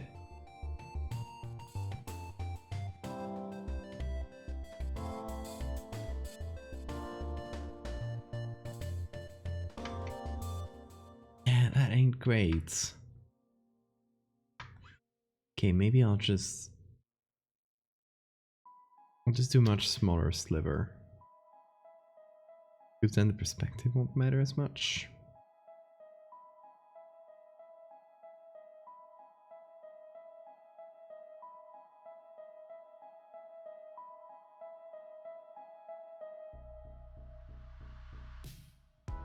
So we're kind of smoothing that, maybe a little bit by little bit.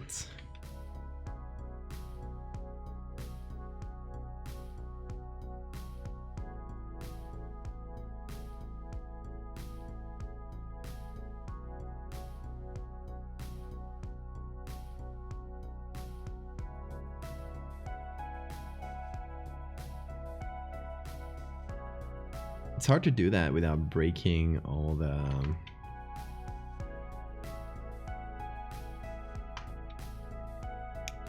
Damn it. without breaking all these little parallel lines.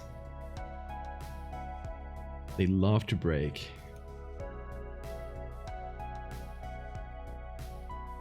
Oh, okay, there we go.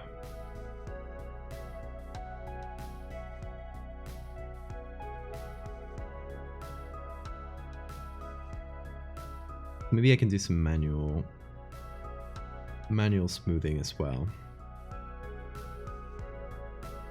Because that should actually help.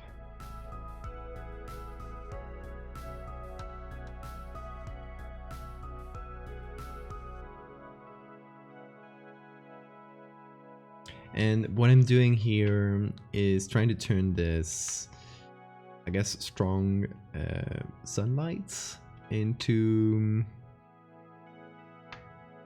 a more smoothed out light that doesn't have as such strong shadows.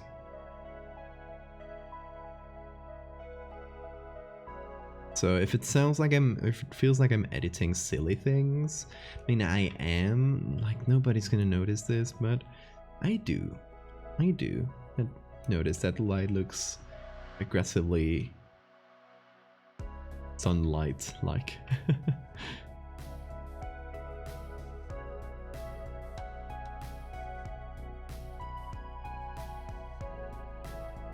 So obviously the big thing going against it looking like sunlight is the obvious fact that there's a ceiling here, which is the floor, because it's reversed, but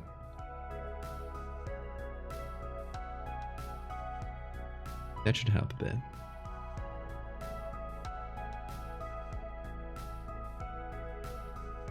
Also guys, I'm giving you my usual reminder that don't miss tomorrow's stream. It's going to be a fun one. Tomorrow is a House of Horrors podcast, which is a little podcast I run occasionally, where I talk about horror with people. I bring guests in here. And I have Jenna Stieber from Polygon, who's going to talk about scary video games with me. She's great. She's lovely. If you've ever seen Polygon videos, you probably know her.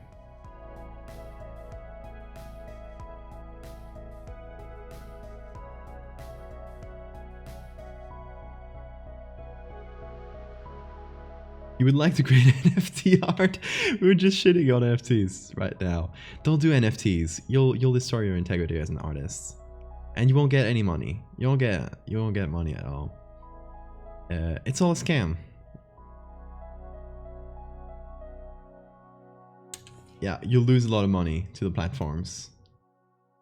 I will send you a video that's very long, but very, very worth it.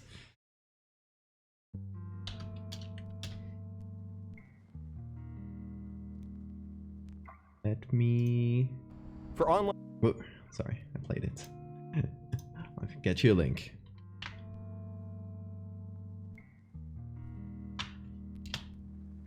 There we go. Watch that video. I think it should be required watching before ever considering even doing NFTs.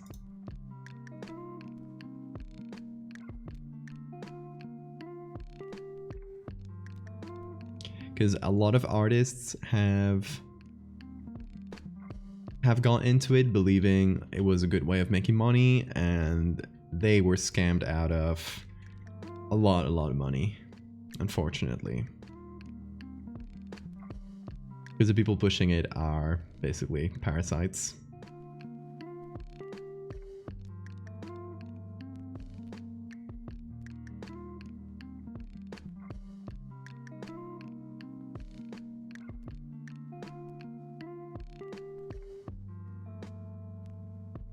Watch the new Scream? I haven't watched it. I've heard a bit of everything. There were some people I know that really enjoyed it as a kind of like fun, schlocky movie. I guess it might depend on the attitude you go into it. So it's kind of the movies where it might be fun if you go without any expectations. Oh, what I've heard that was terrible was the new Texas Chainsaw Massacre. I've heard some very, very, very bad things about it. It looks awful. I saw the trailer and oh my god, it looks incredibly cringy. Like, it was made by boomers. It's so clearly made by boomers who hate millennials and their selfies. Oh, it's so bad. At some point they actually go to the to the huge killer with a mask and a weapon. And they go like, I'm gonna cancel you on Twitter, and they start recording him. It's like a parody of itself. Disclaimer though, I haven't watched it. I don't know how self-aware it is of their own silliness. But from what I've heard, it's not very self-aware.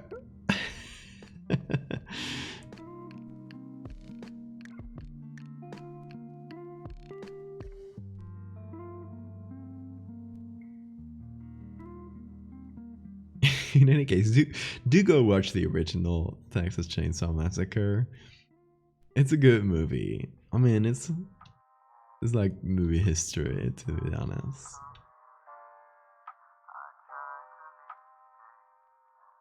Oh, there's a voice in that music. I didn't sign up for this.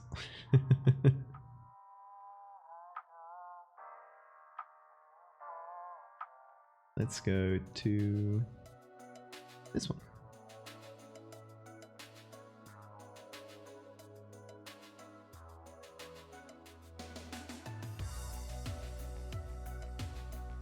So I'm gonna darken a few things.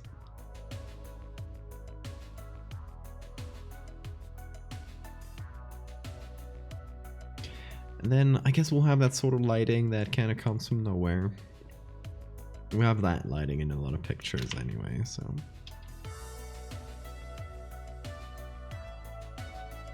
Yeah.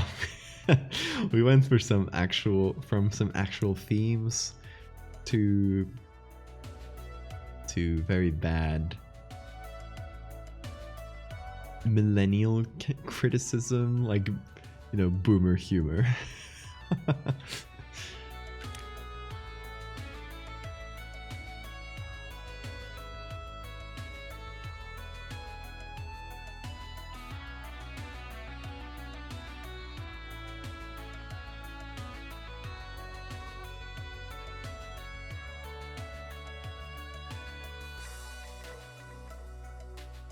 Again, as usual, we're going for a dark vibe. Dark, kind of desaturated. We are gonna add a little bit of a natural color to the highlights, so the light feels a bit off and artificial. Not that much, maybe. Oh, there's a mosquito of the day. Took you long enough. I'm gonna try to catch it. Let's see if I can catch it on stream. It's been a while since I caught a mosquito live, and you guys are gonna start to think I'm not actually good at catching mosquitoes in flight, and I can't have that.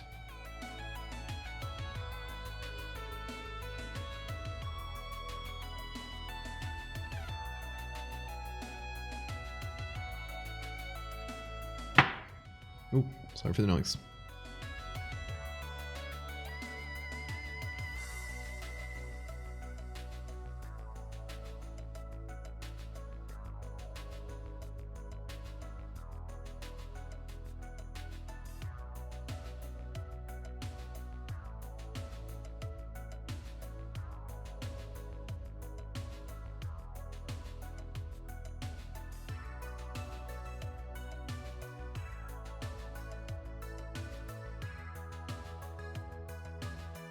This kind of bothers me. Feels like we can see the sky through it.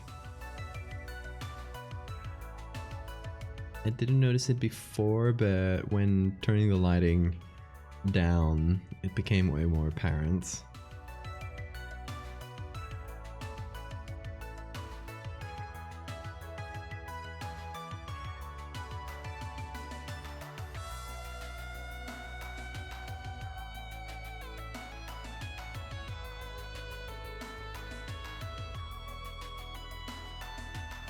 Oof, good luck, Sar. And Maxwell. You guys gonna see all the doctors. All the ones there are.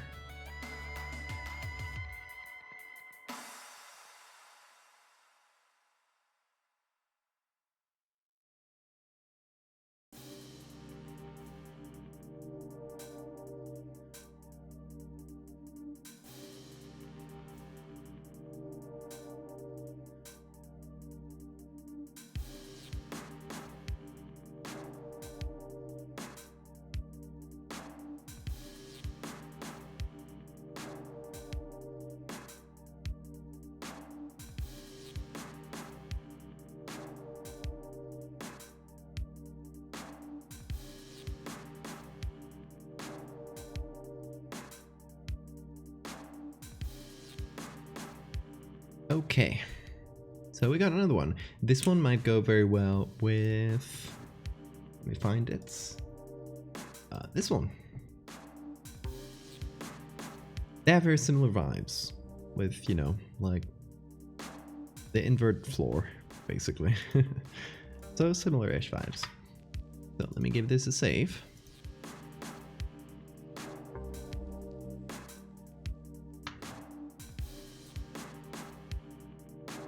Hey, Sam.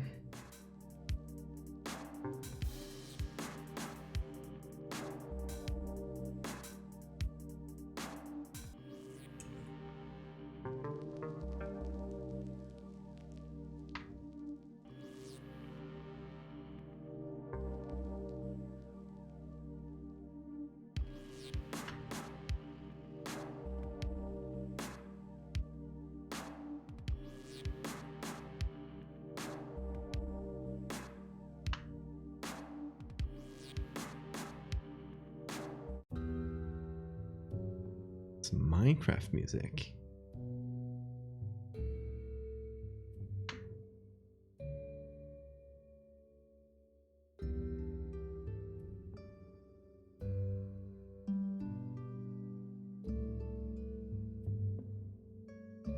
Okay, so I guess the assumption would be the light is coming from somewhere close to this wall, just been projected from here. So instead of being the sun, it's this kind of close source. We could do a little bit of, you know, like a more direct spotlight coming through.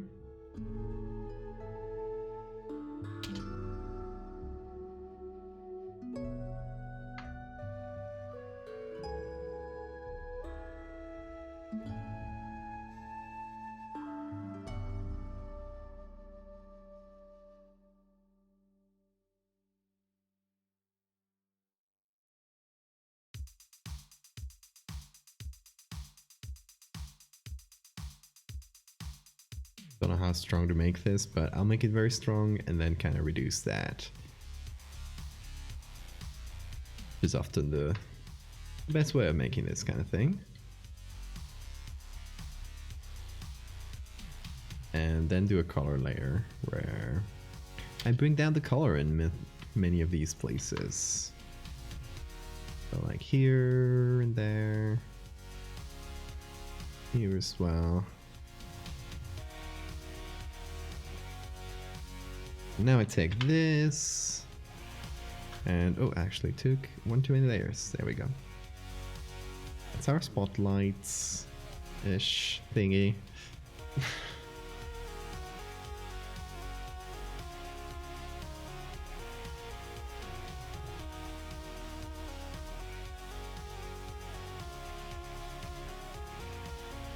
Googly eyes. Ooh.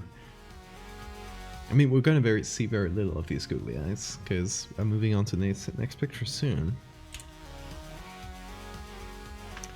But I guess the googly eyes... Oh, of course. The googly eyes are looking at us through one of the windows. These ones.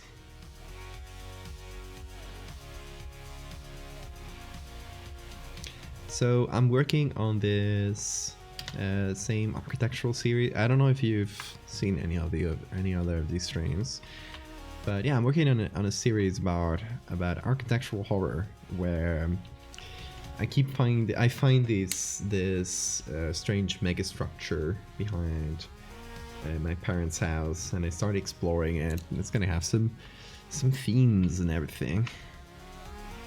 It'll be fun. Gonna present it as live thread on Twitter.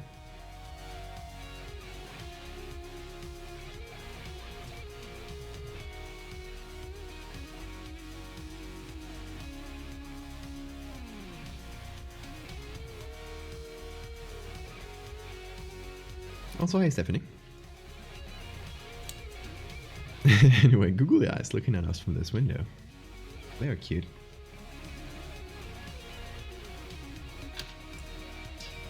Don't know if I should include this spotlight.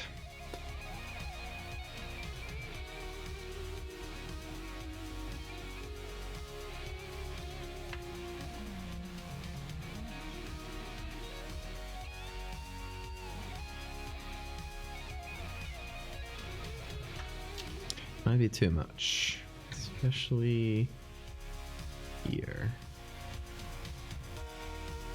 Because I was thinking of having the lights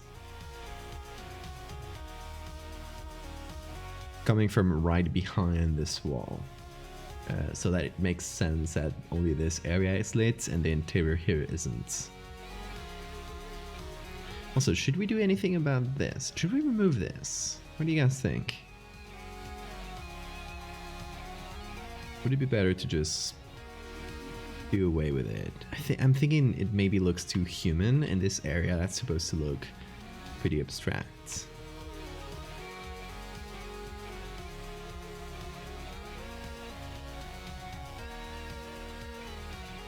It feels like it has too much utility, maybe?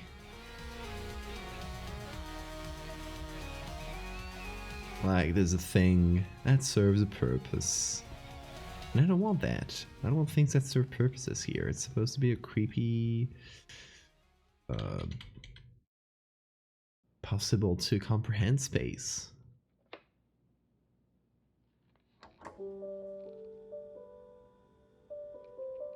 That is what we strive for.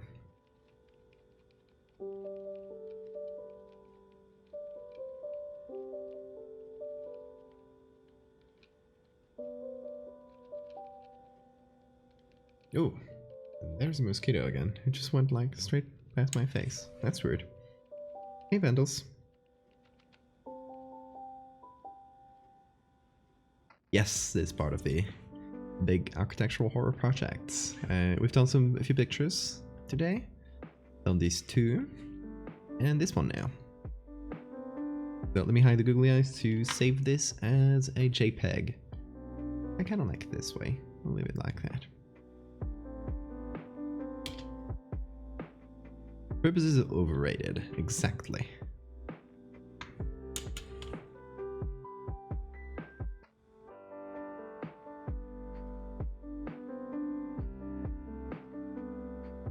Do you work here? No. Creepy.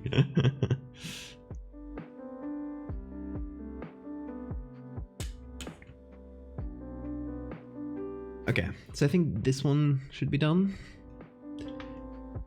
Saved. And start another one. Keep this going. We got another picture from the same place, which again is a church, weirdly enough. We could do the similar thing where we turn it around and make it feel like, you know, there's this big abyss below us. We could, well, obviously we'd remove the Jesus. Or I guess the Antichrist. I don't know how this works.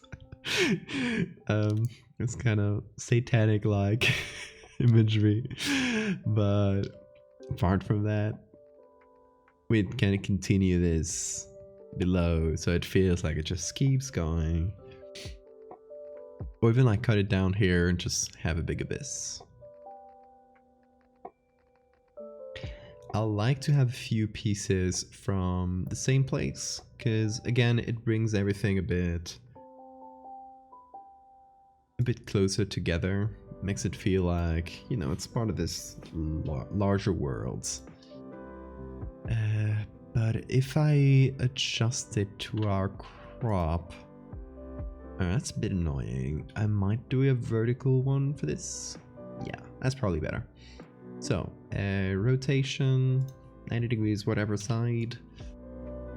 And now, whoa, backwards. Okay, that actually fits much better. So now we get to see the ceiling, we get to see the floor a bit.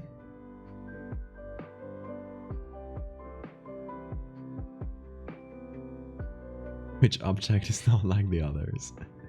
Should I just leave the satanic Jesus in the series and just like not explain it at all? Do like no mention at all of satanic Jesus. And just take this picture and keep going. Okay, let's see.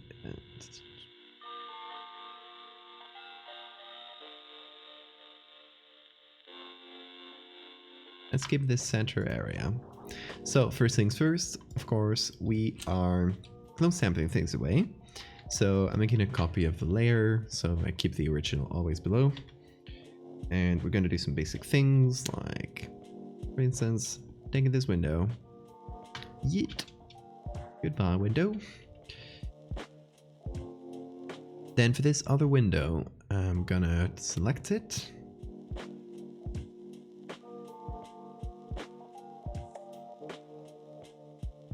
And again, that layer was good.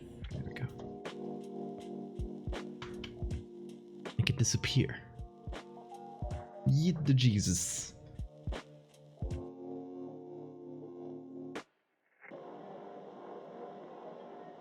Yeah, it's a confusing church. It's God, I wish I could remember the name off the top of my head.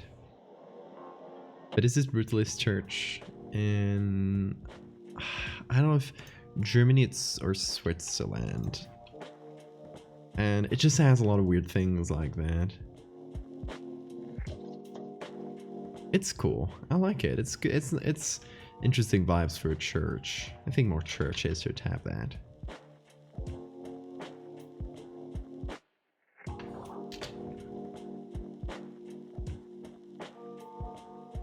So just to make it feel like there's something behind it, like so. We could do a similar thing here, actually. But we could just do that with a black layer.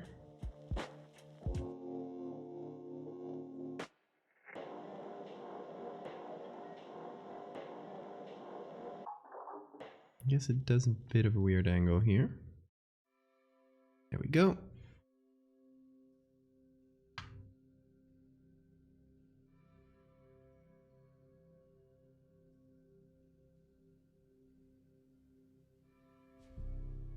Yeetus. More like Jesus.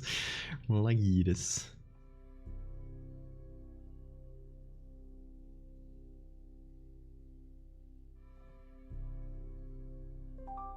Don't love that.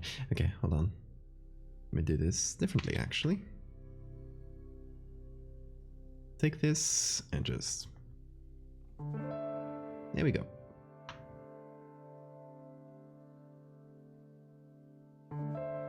Now it feels like it's going somewhere. Okay.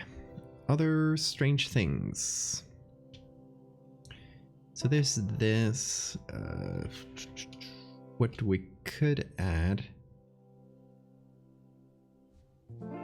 is an angle that does this. So let me get a stronger brush.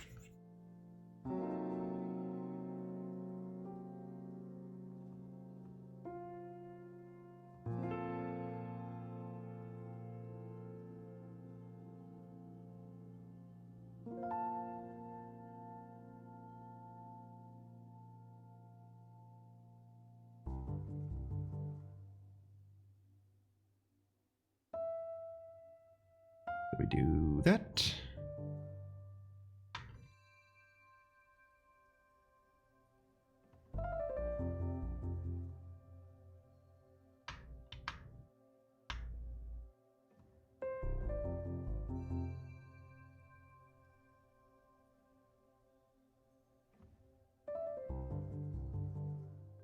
And then we make that darker. Game night. Okay, Nexel, have a good night. Enjoy that.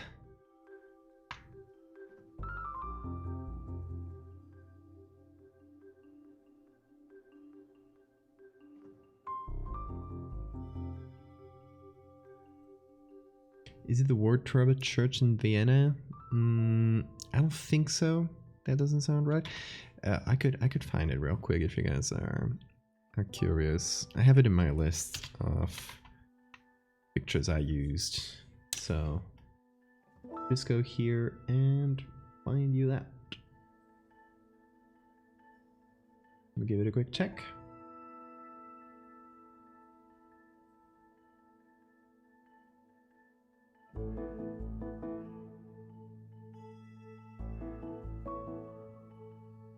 Oh, I got a lot of pictures.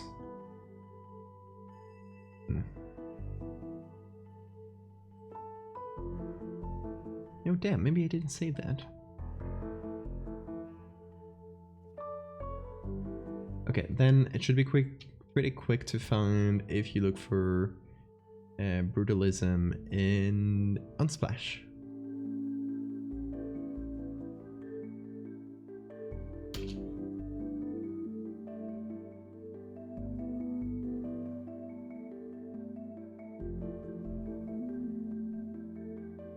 Catholic Church of the Holy Cross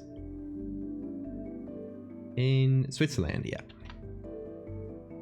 I'll just paste the original name in chat. If you guys are interested, you can check that out.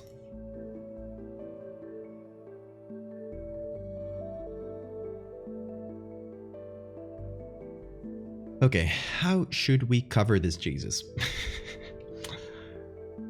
Because we can't just use a texture from a different place, because it'll look weird.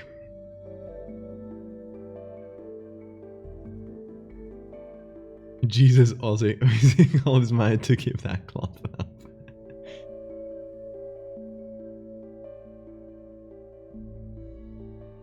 Jesus fighting gravity out there.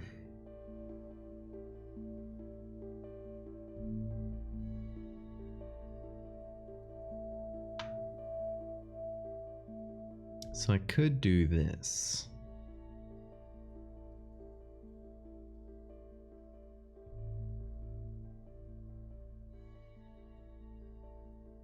Where I match it down here.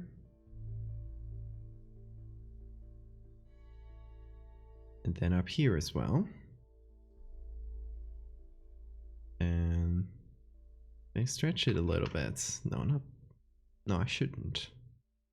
Just copy it. So I remove the feet as well.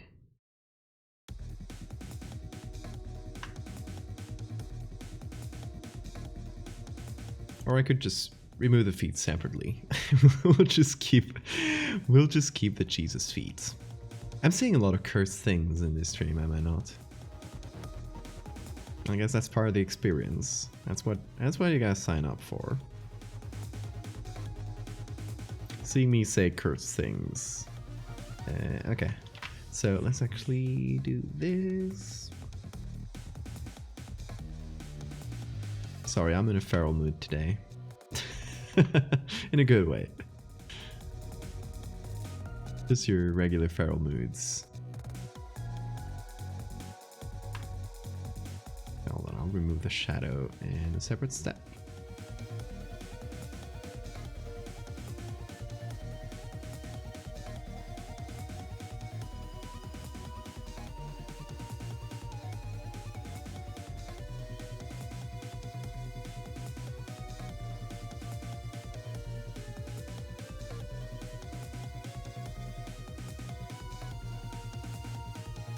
Cursed disembodied feet.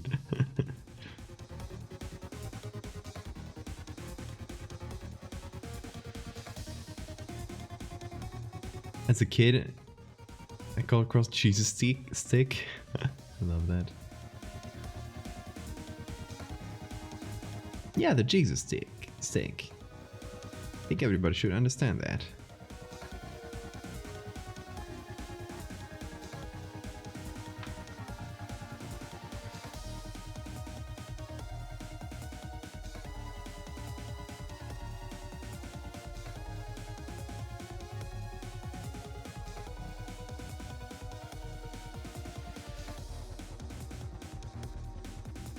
Oh, and of course, there's one important thing.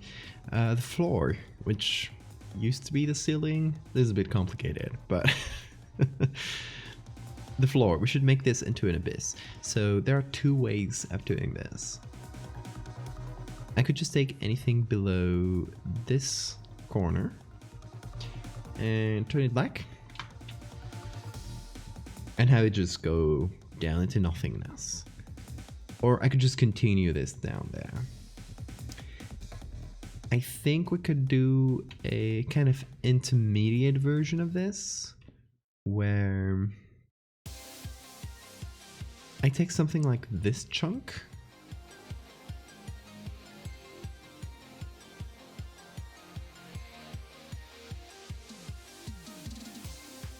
I take that from the original and I put it there like far away, or I guess as far away as they'll allow me to do.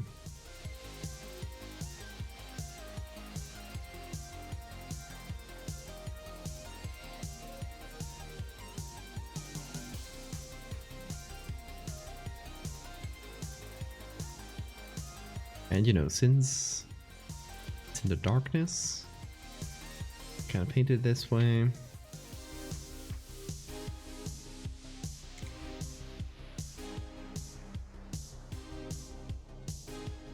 An interesting theological point that the crucifix is a symbol when it was really just a method of death. Yeah, true.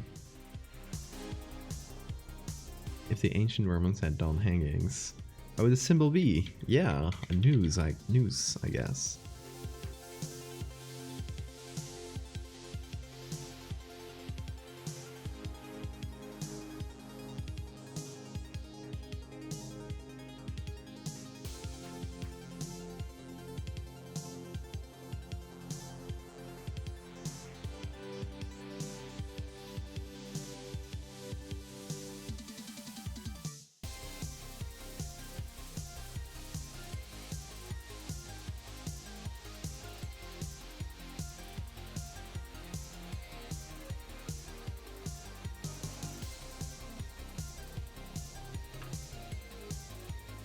He observed that Christians worship a dead Jew on a stick. Oh my god.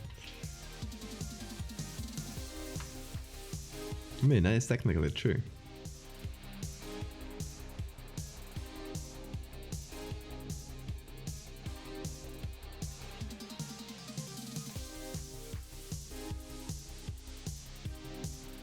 Yeah, I was raised Catholic, so I guess a lot of you folks are raised Protestant.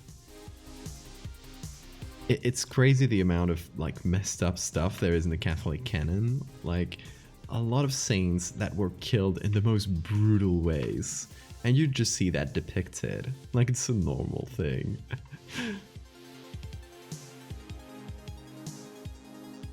Great stuff for kids.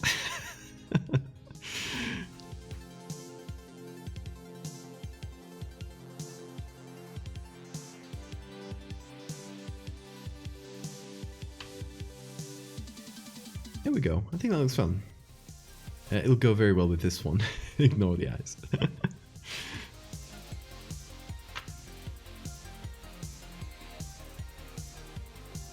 Same. Oh, we got a lot of Catholic race people.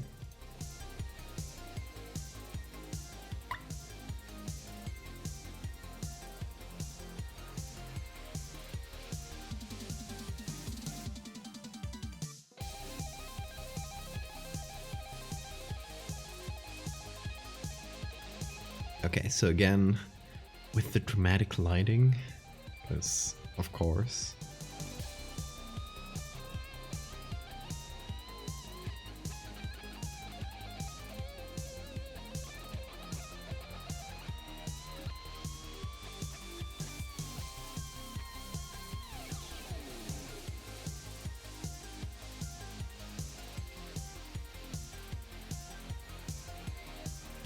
And then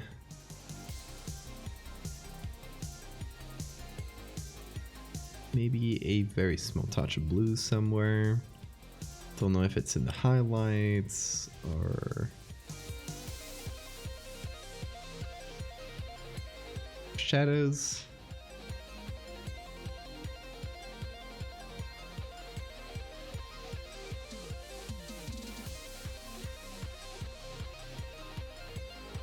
Nobody really practiced the religion.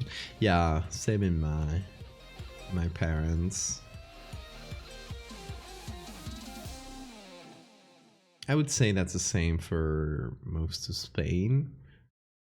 That they consider themselves Catholic, but they don't really like go to church or anything. So more name than anything.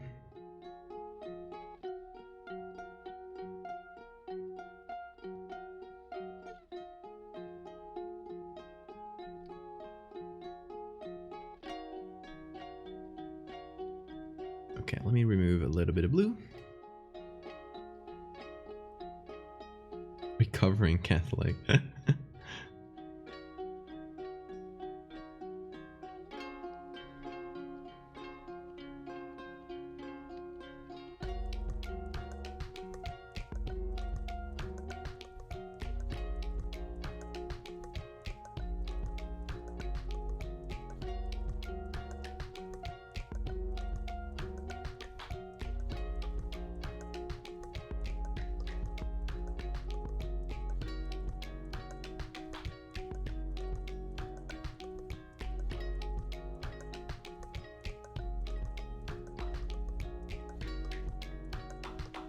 Oh yeah, Catholic, Roman Apostolic, I think? I don't know if that's...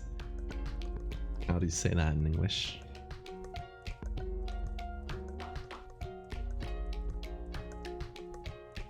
Okay, so this goes with this. I think they fit together pretty well. So that would be a ziggurat 6. So there would be 6 pictures between the last stream and this one. This is good. Pretty good.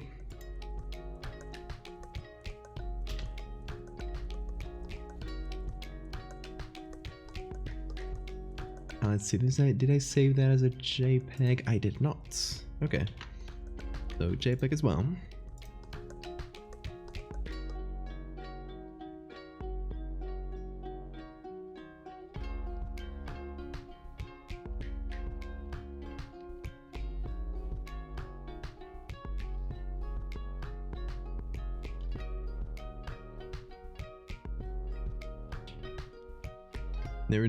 Never understood what it's supposed to mean and how it differs from other branches. Yeah, me neither.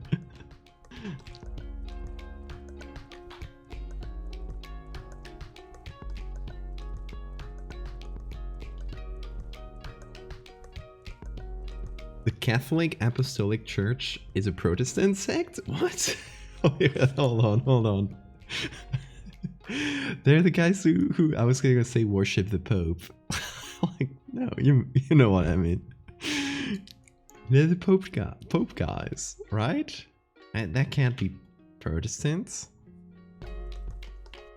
Or maybe there is a Protestant branch that just called something very similar to the Catholics, just going for the confusion strat to get more followers, which I appreciate. I appreciate the misdirection.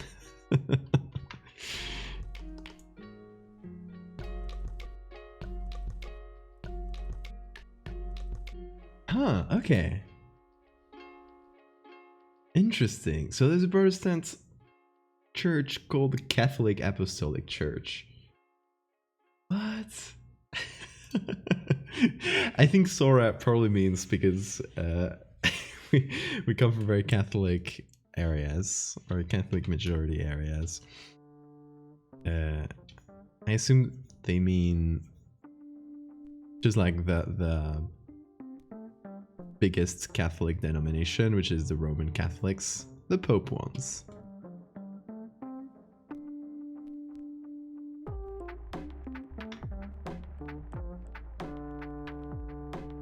Then there's the Apostolic Catholic Church. You're kidding. There's another one? So this is like Life of Brian. This is like the Judaic front, and I don't know the how that joke goes in English, but it's just like all similar names. They hate each other.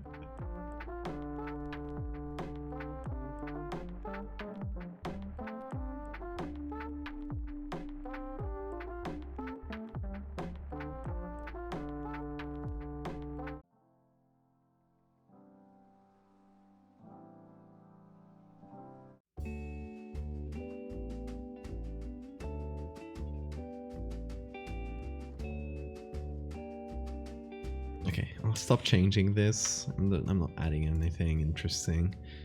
I'll just save it and save the PSD as well. Start a new one. Keep going. We have 3 pictures already in this stream. This one's interesting. I don't know if I would change a lot. It could feel like there's this huge stairs going down somewhere. This one's just weird. It's a facade of a building, obviously made of concrete, but shaped in very interesting ways. I don't know what it could be though. Could be a ceiling, could be a floor. The People's Front of Judea, yeah.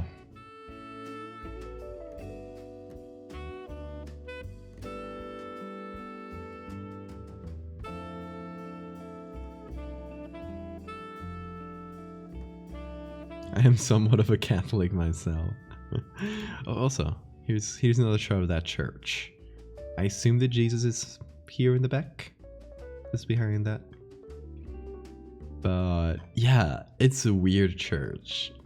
I kind of love it. They went for something different, and I just gotta appreciate that. I don't know if this one's so usable though. Like we could turn it around like the others. We could turn it sideways, I guess. But there's like just a lot of junk in this one. So not really that usable. Also, why aren't these ones in the concrete brutalist area? Come on. I guess a lot of these are unclassified.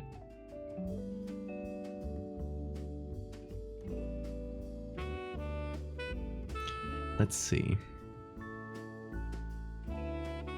I found another one. So again, this from the church. Yeah. Same place. Still kind of weird. In a fun way.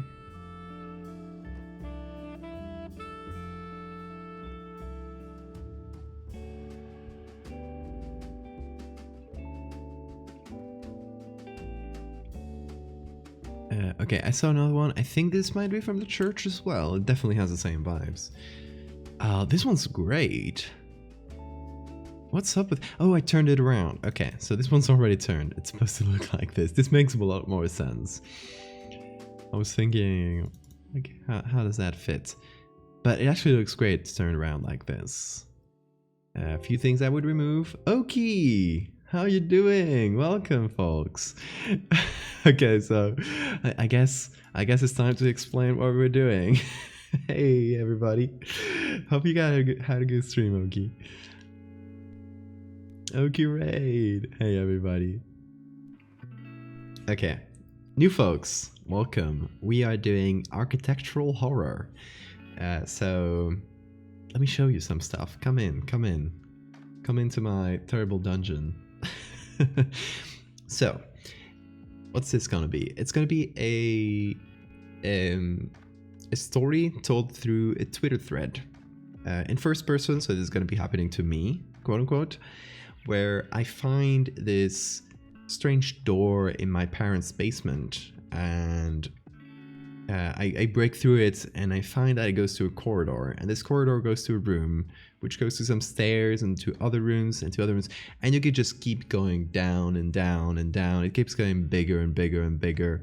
And let's just to show you some quick progression of what it's going to look like in terms of images. It's going to start with this sort of industrial tone where it ends up in this huge industrial space like this. And then from that we go into an abstract brutalist vibe like this. So it starts being like like it starts making less sense. It stops being made for humans. That makes sense. So lots of deep pits to fall into, long stairwells, really scary places to walk through, holes to jump into, and brutalist thrones to worship, as you do. These are some recent ones that are yet unclassified. The other day I went to an abandoned factory to take a lot of pictures. So these two, for examples, are from that trip. So yeah, that's what we're doing. You are all complicit in this, okay? It's gonna be a sort of unfiction thing where it's meant to happen in real life, but it's happening to me live as I'm tweeting about this, kind of live tweeting, so quote unquote. So if you've seen this, you are now you're now compelled to play along, to pretend it's all real, okay? And just, play along with the joke for a little while. As this thread is going on, then of course I'm gonna just stay and tell everybody it's a story, and they can find out it's a story really easily by just scrolling down through my Twitter and see what kind of things I do. But still, I want the kind of the suspension of disbelief to be kept for a little while, so play along if you want.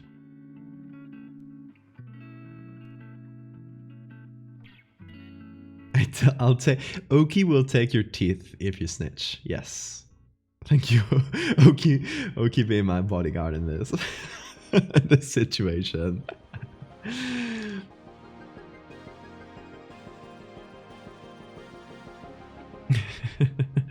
So this is actually my foot. This is from when I went to that abandoned factory to take these pictures. Again, this is also from the abandoned factory, just some stairs that go down. And this some I did today. So just some like construction spaces that I turned around, did some funky stuff too. But again, this is just some more landscapey ones. And then we've just been doing these, which are from a brutalist church in Switzerland. So most of the biggest thing we did is turning them around. Now you can see they feel natural, right? Now suddenly you have like a big abyss in the bottom. Again, same thing here. There used to be a big Jesus here. Since we turned it around, the Jesus was flipped, so it felt like a very Satanist thing for a second. That's where we were. So yeah, that's where we are. This is again from the Brutalist Church, and it's again turned around, so it's meant to be like this. But we turned it around, and we're gonna make this into a deep abyss. So you're kind of walking on this abyss. So let's turn this around. Fit it to our picture, and we're gonna rotate this clockwise. Yeah, that works.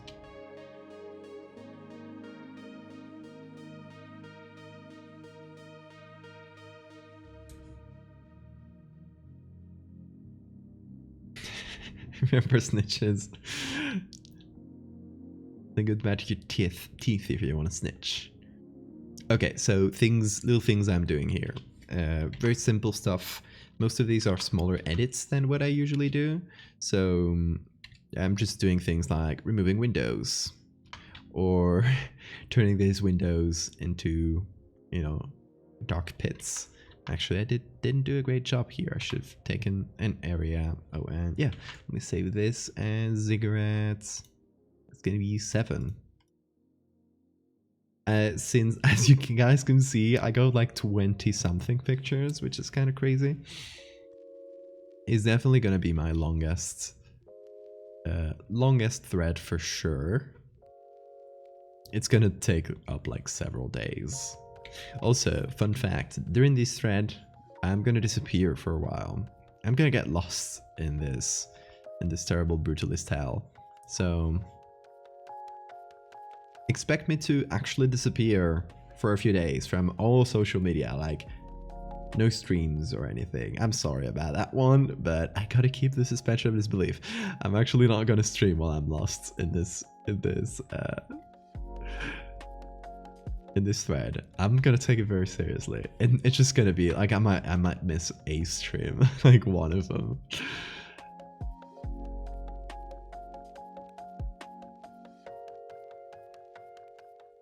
Also, the Nightbot is terrible at, like, those two messages are supposed to come through at very different times, and for some reason they always end up coming together, and it's very broken.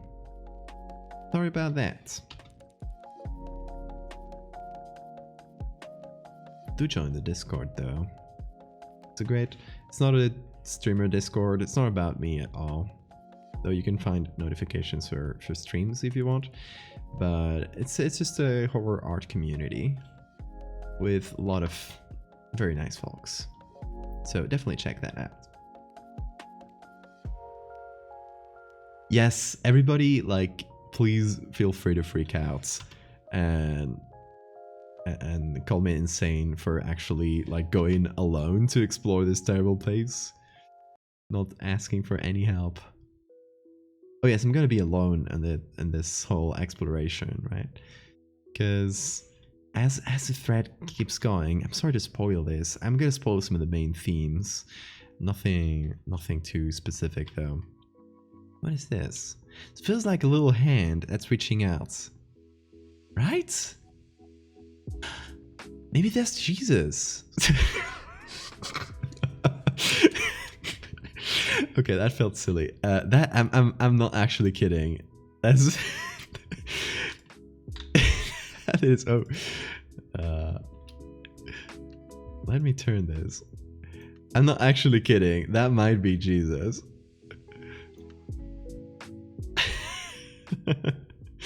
Like, it's here and it's here. It could be. The place seems very confusing. But I love how it just, that's Jesus. Sorry. Got taken over by the Holy Spirit.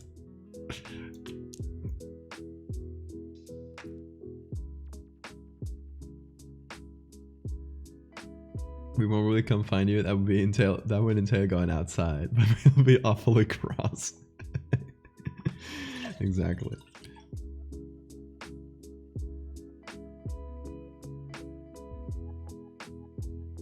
Jesus. Okay, we'll actually yeet Jesus out of this room though. I am sorry. Please don't do any miracles on me.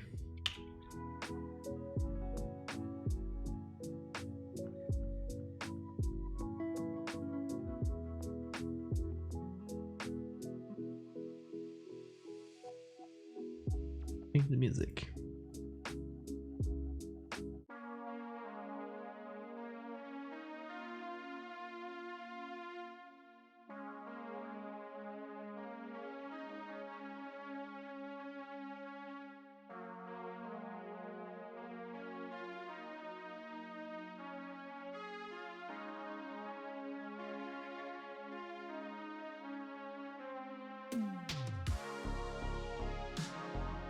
Okay, another deep dark hole.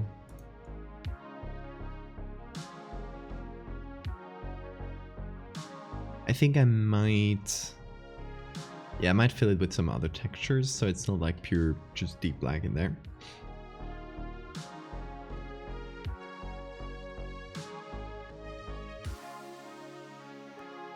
Eight-hour 3D prints. What are you printing?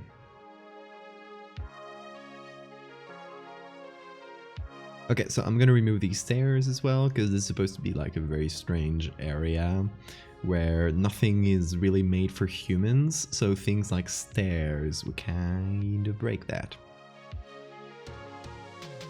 So I'm actually just taking this.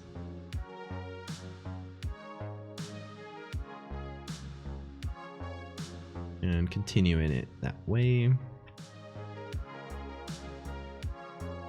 There we go.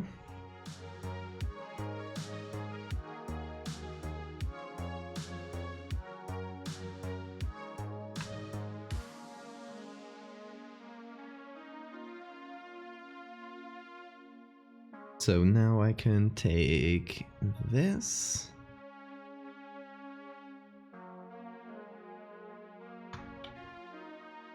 Nice.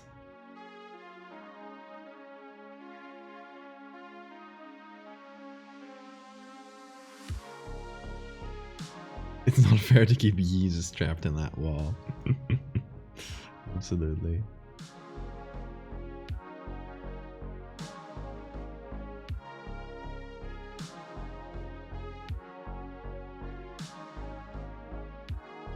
What do you call a dozen Jesuses? A pack of Jesuses. They should have some sort of collective name.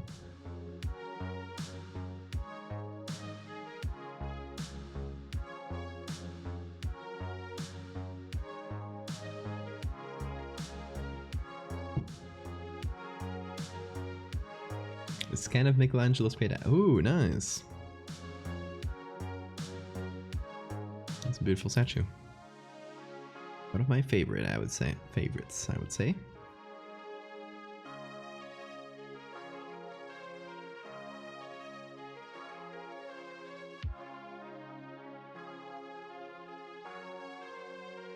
Definitely S tier in my classical or Renaissance statues tier list,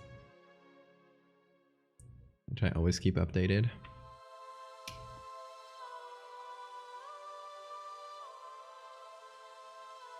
Okay, so I'm just gonna pick some specific angles here.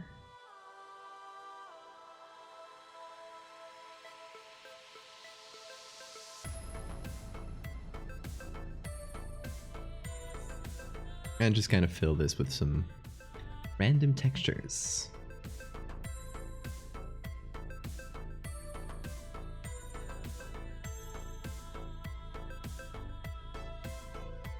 No, but for real, we need to figure out what a pack of Jesuses is called. There should be some kind of collective name, like, you know, a group of crows is called a murder. That kind of thing. That kind of factoid that you can just spew out and make everyone hate you.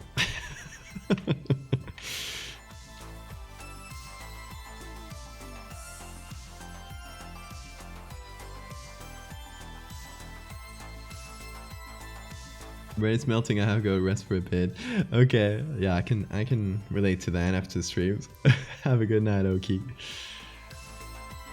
Thanks for the raid again.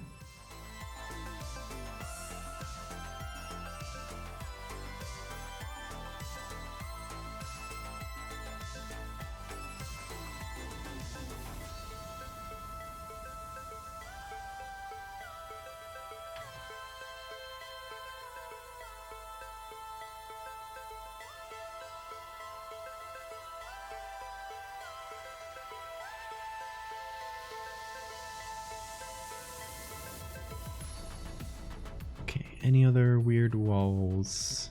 No, we're good.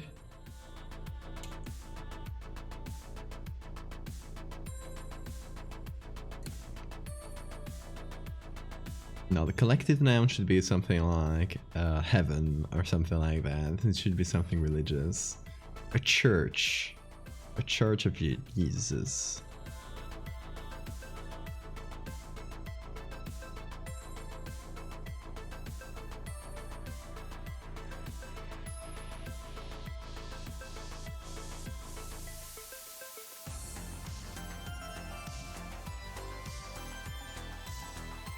A miracle. Oh, that's very good.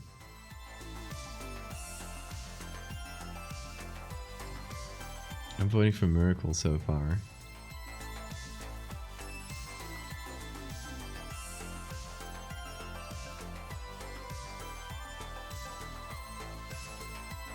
Heresy.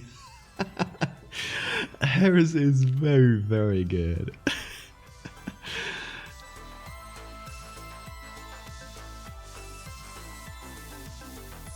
And there we go, that's the abyss. Always need an abyss. Okay, so what I could do is take things like these textures and continue them below.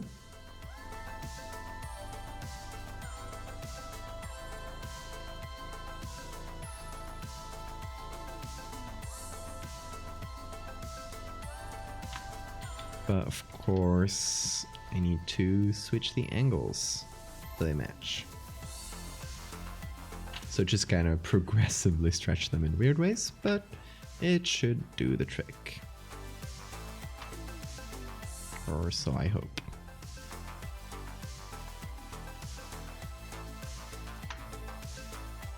Ooh, I did not realize how much I had messed this up.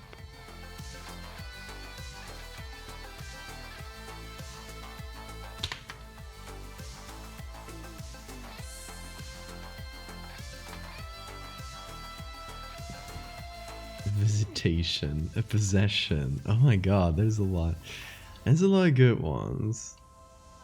Now the problem is not that there's no choice, but that there are too many choices. I got choice paralysis. Collective noun for Jesus.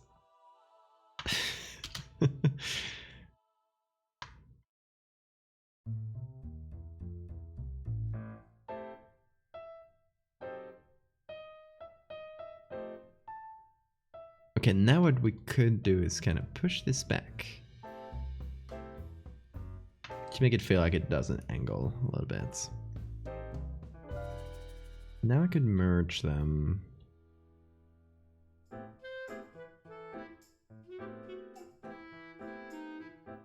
Do a little cuts or two.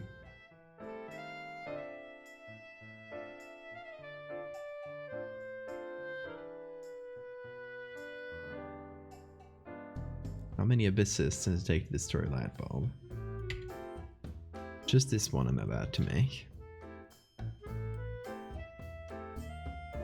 They already like essentially eat all the lights.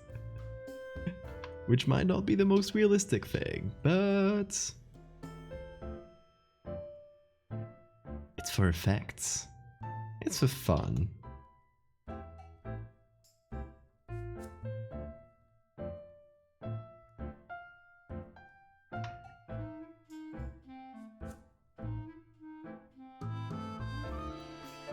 As we'd say in Spanish, don't water my party.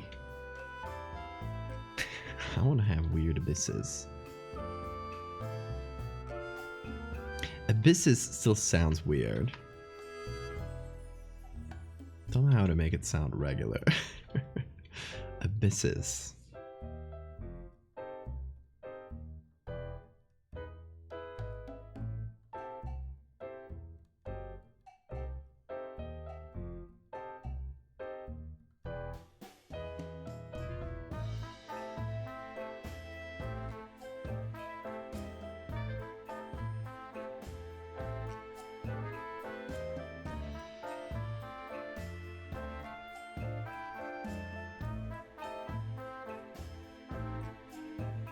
Okay, so now I can turn this.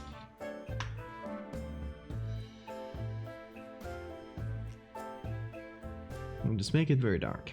Don't rain on my parade. Yeah, I guess that would be the best translation.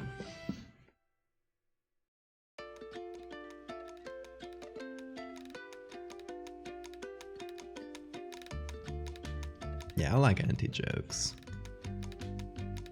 I agree with y'all.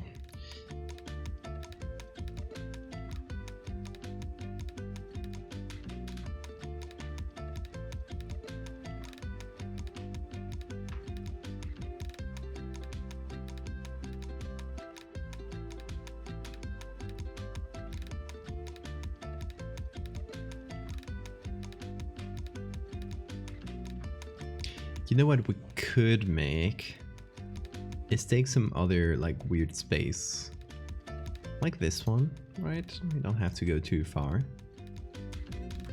We can take this, remove the filter, because, or actually, I'll keep the filter because we might re-add it. But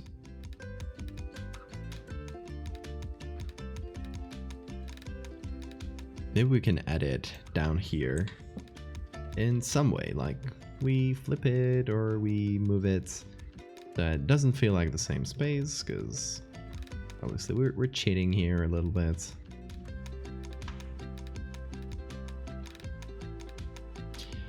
And then we make this real dark.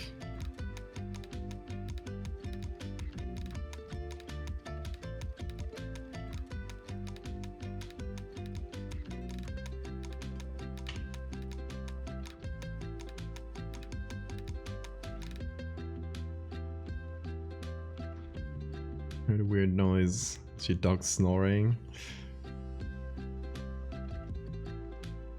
Some dogs can really make some weird noises when they snore, don't they?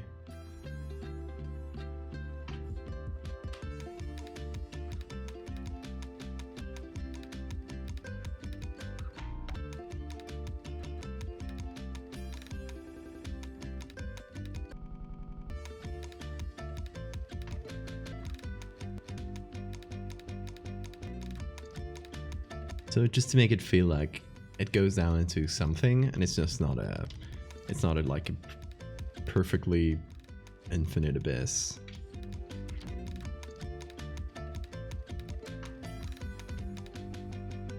There we go. So now we can take this. You know what? I'll probably. I might leave some lights through.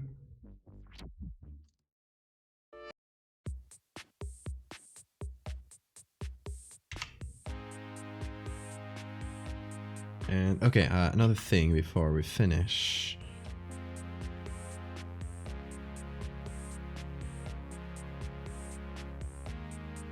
Let's cut these.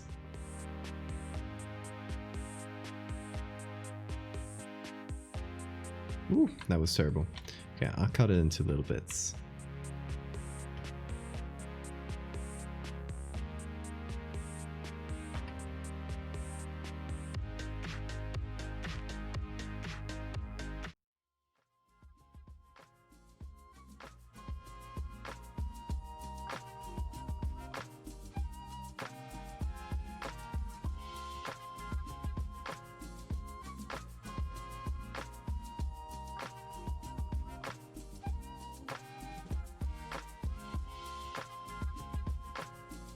Okay, so just to remove any of the floor looking things from the ceiling, just for a bit of consistency.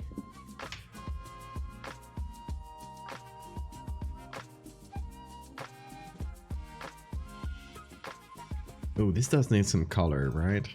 It feels like it should be bluer. So maybe we desaturate it a good chunk and we give it some blue temperature. Yeah, I like that. Honestly, this is sunlight, but it feels so localized that it could be, you know, artificial light. It doesn't like strike me as weird. I don't know. What do you guys think?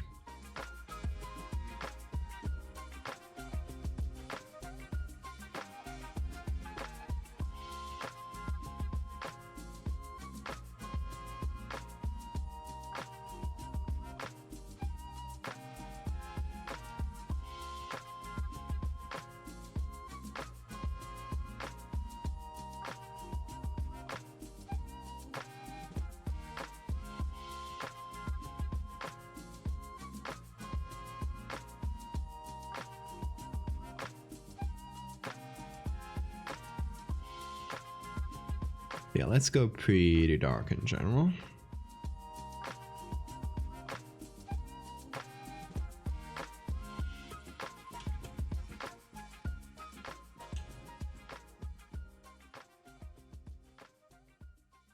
So there we go. Okay, hold on. The colors don't match that well. I think there might be still a little bit too much yellow here, like hidden in there. So, back to the camera raw filter. We'll try to get rid of that, either by further pushing the temperature a little bit, by further reducing saturation, don't love that as much, or by going to the color mixer and desaturating specifically the yellows and oranges. No, it's just so little of them that they don't really, doesn't really work. So I guess we'll push the temperature a bit further. Just try to stamp out all those yellows. Let's compare.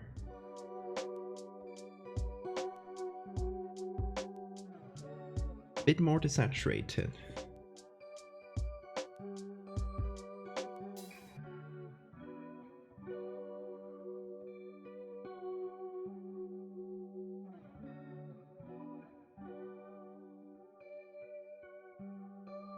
Let's see.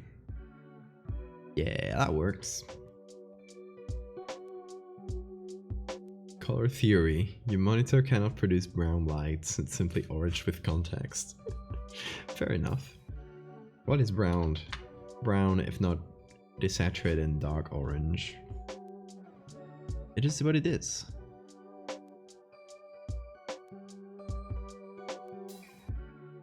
Like, just get the colors here. What is brown? Here, we got brown. Brown is somewhere between orange and yellow, depending on the tone of brown. Even you can go into reds a little bit, but not too much. But very dark, so down here and left, desaturated. So this area here, this is brown. You could even go like up to here, possibly. That would be brown. We've got the brown zone. Magenta is man-made, does not exist in nature. Yeah, sure. Magenta is a completely made-up color. Made up by our brains, of course.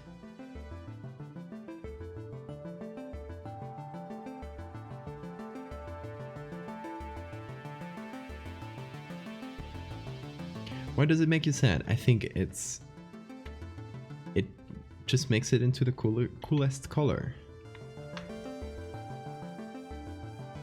Makes it more special than any other.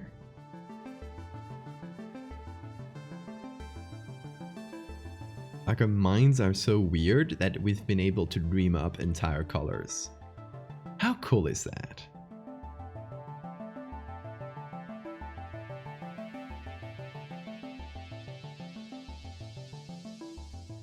So don't be sad by magenta, and pink not existing, and purple.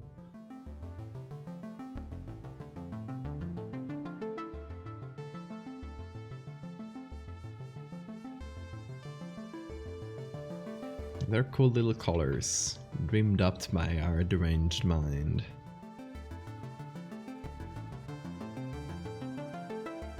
Okay, a little bit more shadows because it's fun. I like shadows. Just like adding shadows to random places. Why not?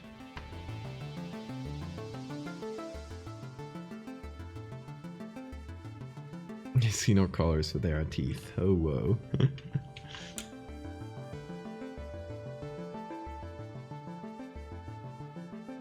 What a painful existence.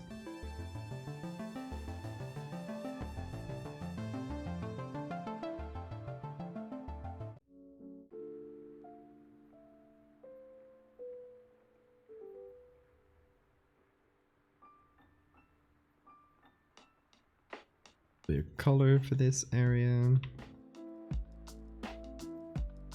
There we go. Okay, I think this one might be done.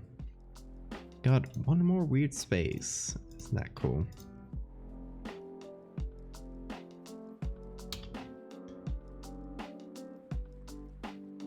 That would make it 4 today.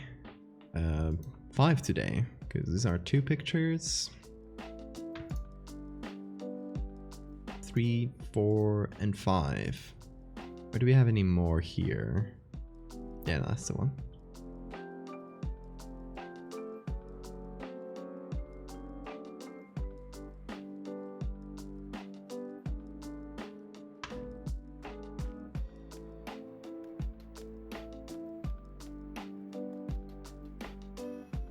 Weird optical illusions around color. Yeah, right? There's so many colors that our brain just makes up. Like if you put a color in gray, our brains will interpret it as, and our brains will think the gray is the complementary. So if you take the color wheel, for example, you make a purple sky. It's kind of sunset sky, right? The sky is deep purple, and there's some trees drawn on it. If you draw those trees with gray, our brains will see that as green because all the rest is purple. Or if you paint or you dye your clothes a little bit blue, so white clothes are typically dyed a little bit blue because our brains interprets blue and yellow as opposites, so it'll make your, like, blue is kind of the anti-yellow, so to our brains those slightly blue clothes will feel like less yellow than pure white for some reason. It's weird. Our brains are wild.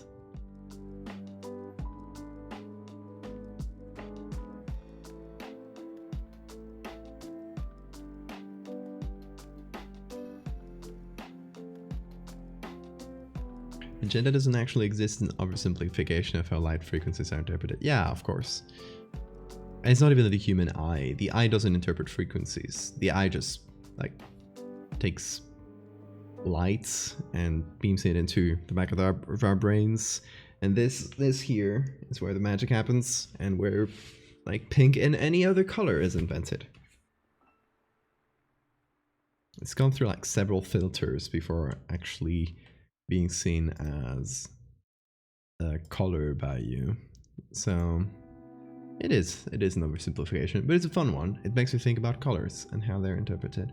So it's something that I don't mind as an oversimplification.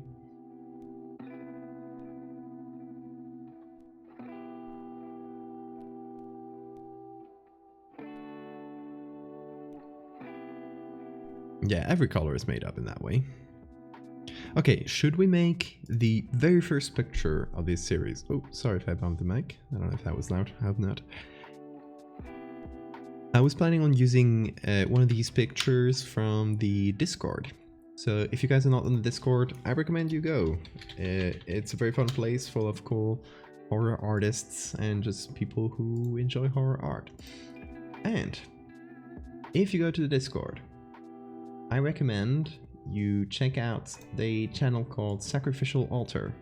So you just go to this one, Sacrificial Altar, and check out all the pictures people have sent. So this one is by a pre-opened kind of worms on the Discord, and they sent these fantastic hallway pictures. So I was thinking of using them, or using one of them at least, this one maybe, as the very first picture. Like, this is what would be behind that door.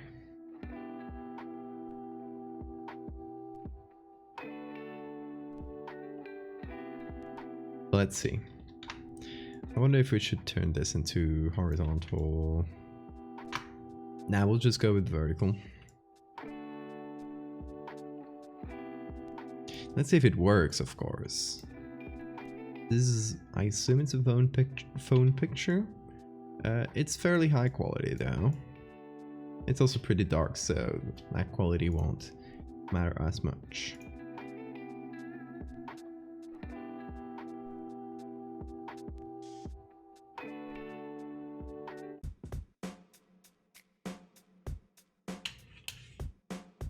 Yeah, it's a very nice picture. It already feels ominous, which will give it... It's a great start, right? Oh yeah, back here, yeah, we can see the quality dropping back here.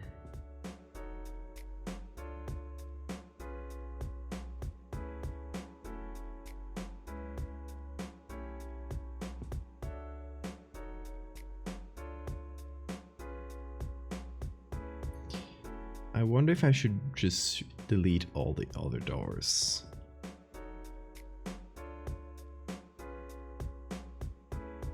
Because I just want it to be this one single corridor, right? Like, there's one path, at least at first.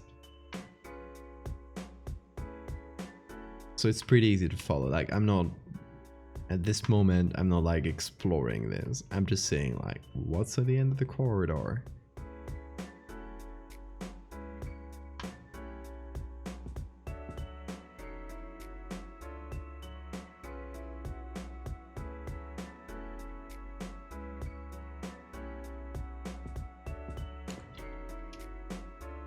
doors with different sizes. But again, I just want it to be like this one path at first.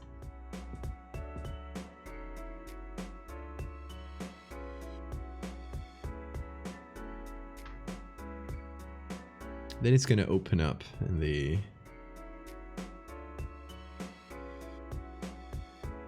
sense that you suddenly like unlock a lot of new areas to explore.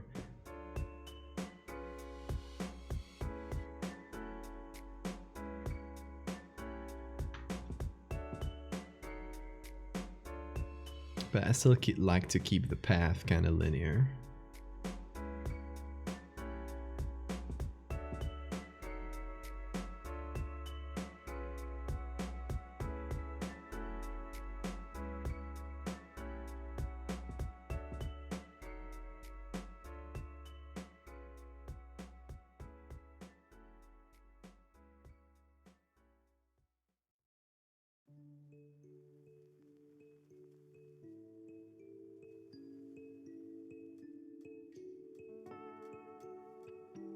There we go. That's one door yeeted from existence. One door disappeared.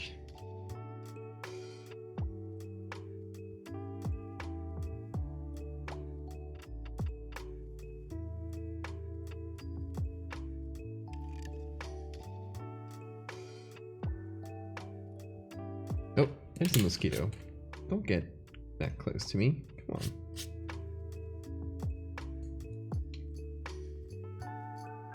No bloodsucker.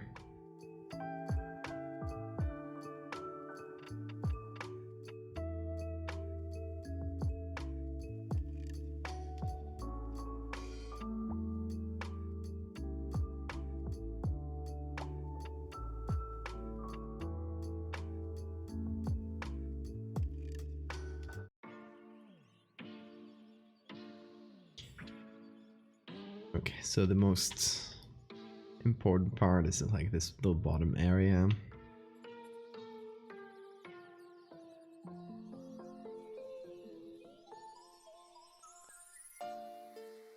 And there's some angles you gotta match.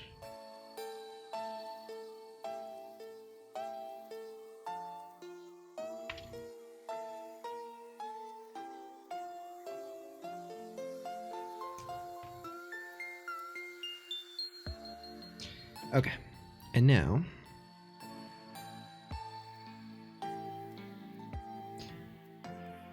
for my final trick. I will make this door disappear.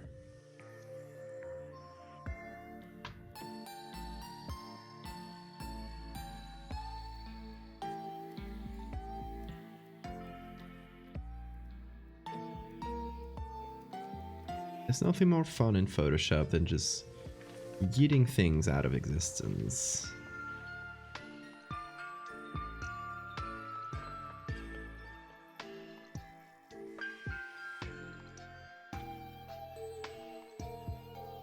In Photoshop, not in real life.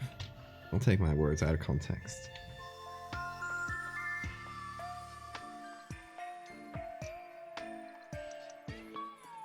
Although I've heard if you get erased in Photoshop, you get erased in real life.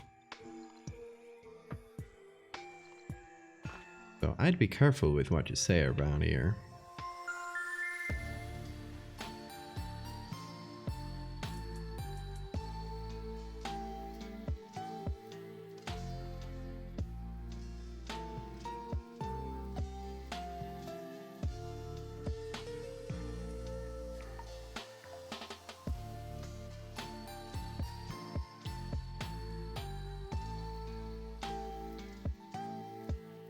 Okay, just two more doors, but these ones are very thin, so it won't be as much of an effort as the others.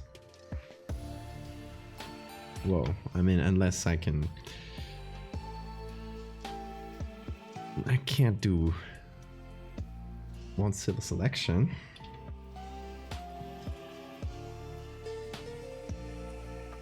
There we go.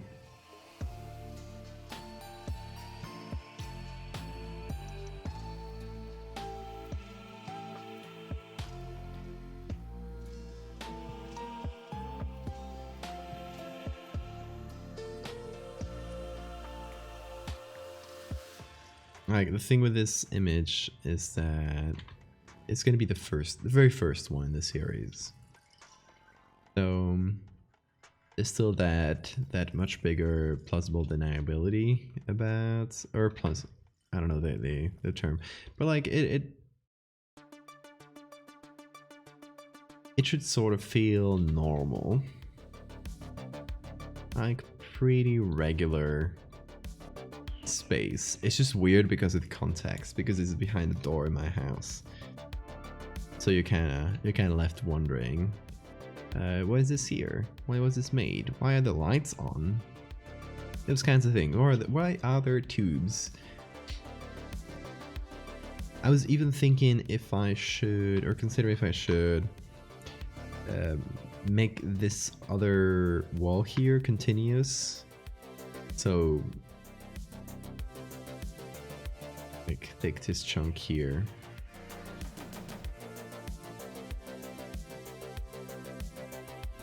Right, and just make it continuous, essentially.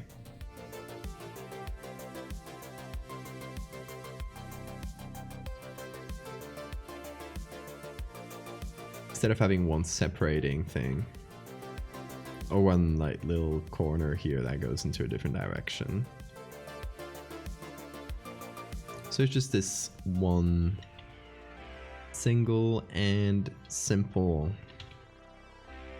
but kind of creepy corridor.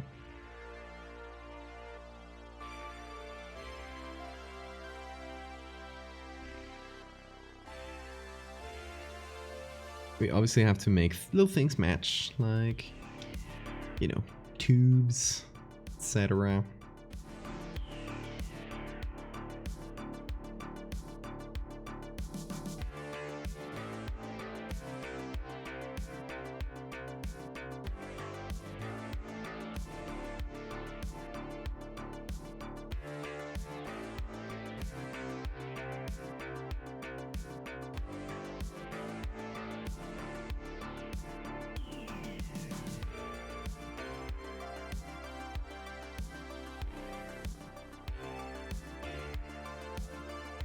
Tetrachromacy, yeah, the people who have one more color receptor.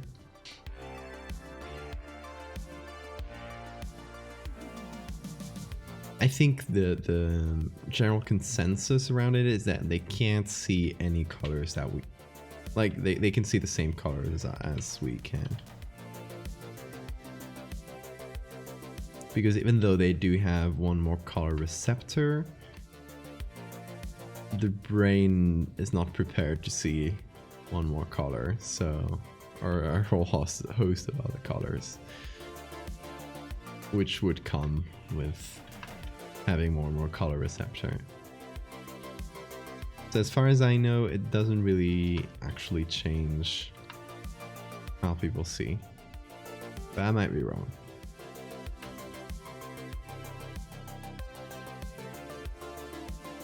Ooh, a word in Spanish.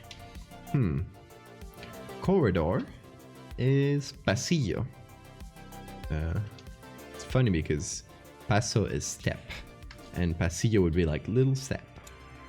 I don't know why it's called like that.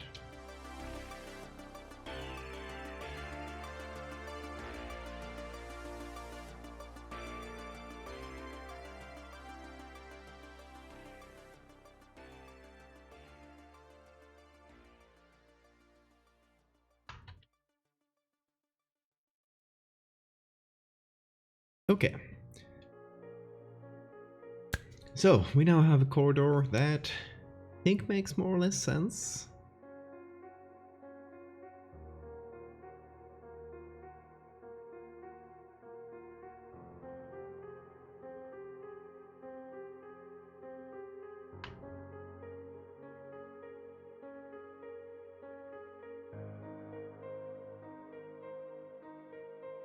Now let's see, we'll need some pretty fine grain on top of all of this to keep the same image quality we usually have. See more contrast in the colors? Yeah, maybe that's it. It's been a while since I read about it. It's super rare though. It's very rare that someone has 4 color receptors.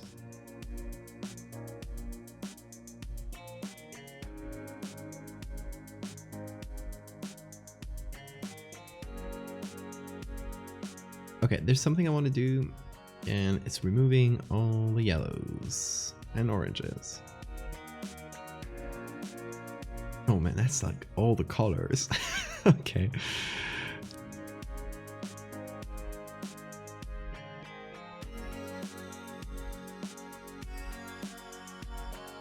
But the thing is that the color scheme of this series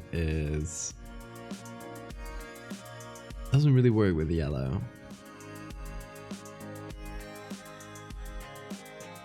Let's see, let's go into the color grading. Yeah, that's not great.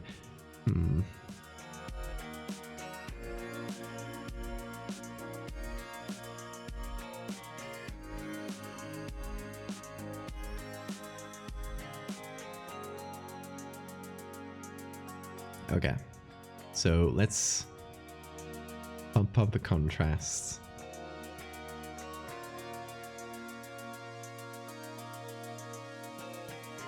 Make it feel like this very long and creepy corridor.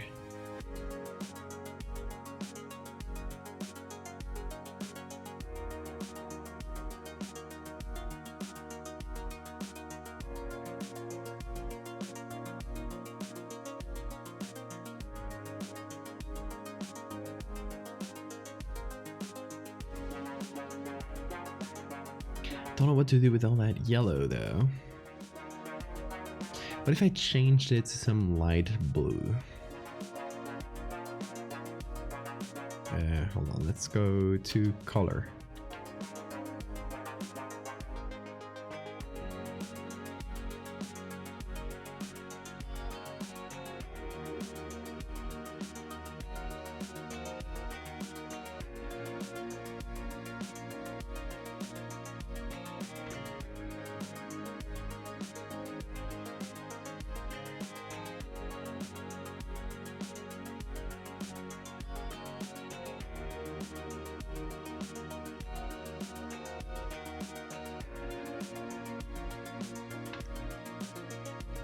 And then maybe remove some color from some specific areas.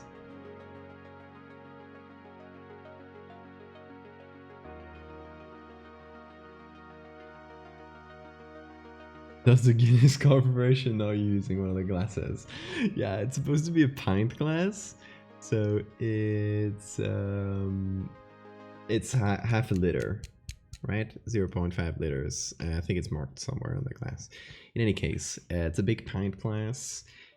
I love to drink a lot of water, so it's the biggest glass I got. It is like, yeah, an official Guinness glass.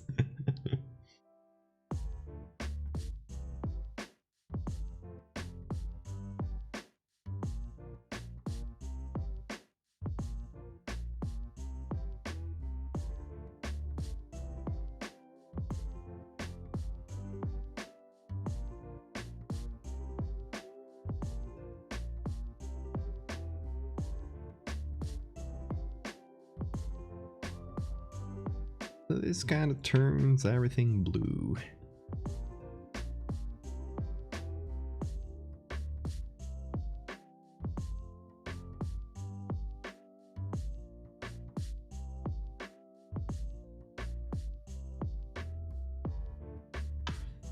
I could even change the colors. I mean, they're still kind of subtle colors. It's not like I'm adding a ton. But it's just to kind of set that color theme of the whole series in a subtle way. Almost midnight here, which means it must be really late for Spain. It is. It's 4:46. But I always stream late. I'm kind of like that. But I will actually be moving soon to a completely different part of the country, which I still don't know.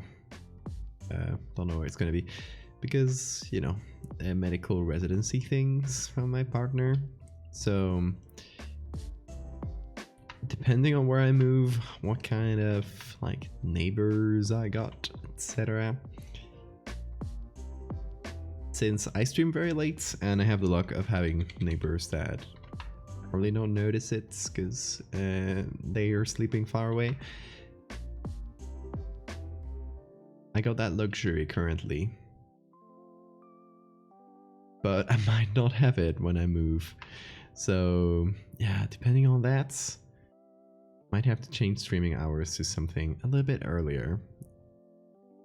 I still don't know though, so I won't make any sweeping statements.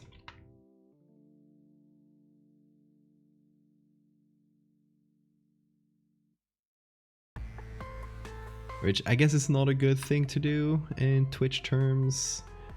I think changing your stream times from what people are used to, it's probably not a great move, because people will start missing the stream a lot. But you know, what can I do? That's life. Okay, here we go. It's not a huge edit in this one, to be honest.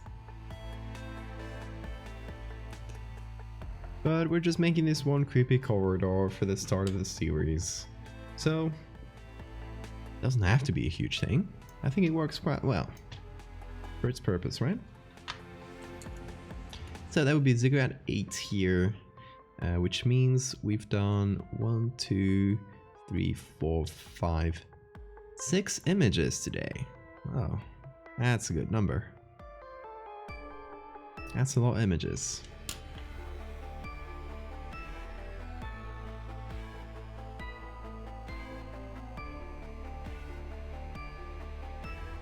Yeah, I'll work something out.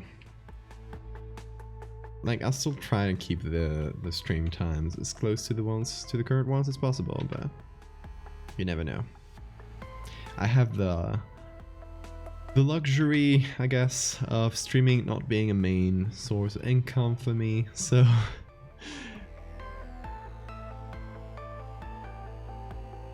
I can afford to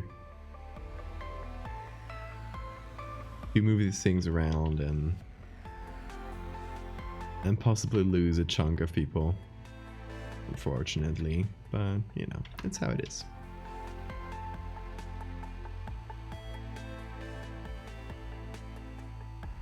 Thank you, Binkman.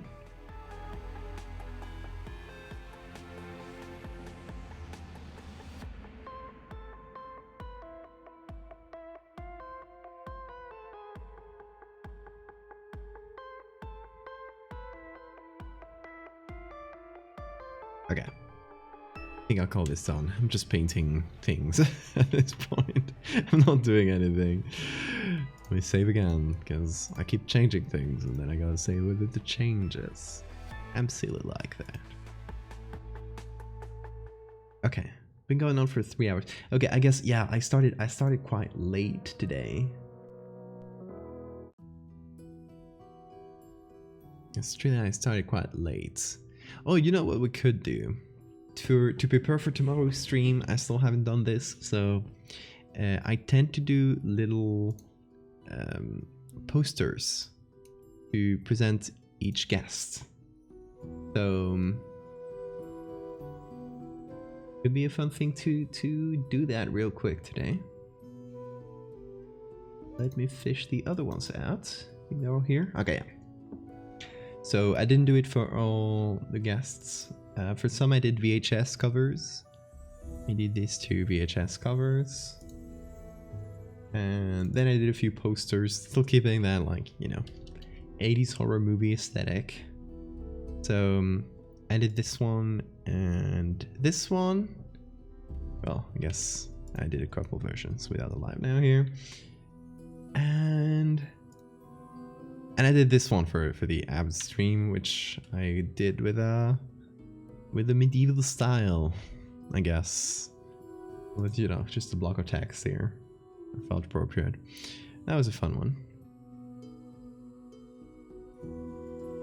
So we could do something for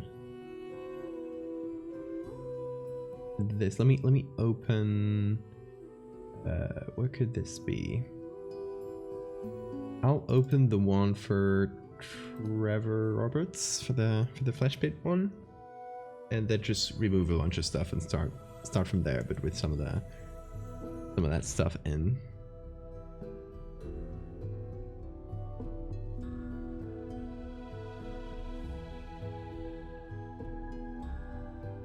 Okay, that's a large document apparently. Don't know what I did there. There it is. It's 2 gigabytes. Come on, it's not that large. Oh, I guess some of the things are in Spanish, because I tend to write like layer names and stuff in Spanish when I'm just working on my own. So yeah, I just added one of these little monsters and some flesh textures to do it. Pretty simple stuff.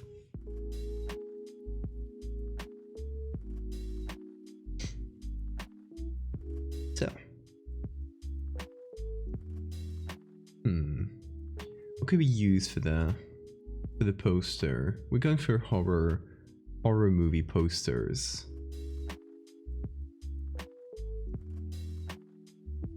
I really consider what to use. Let's see if I can find any good ideas.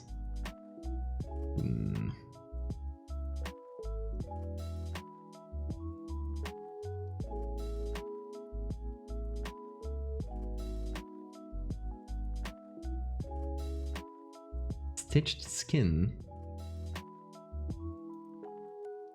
What is that? Okay, so yeah, I'll repeat it for folks who got here later.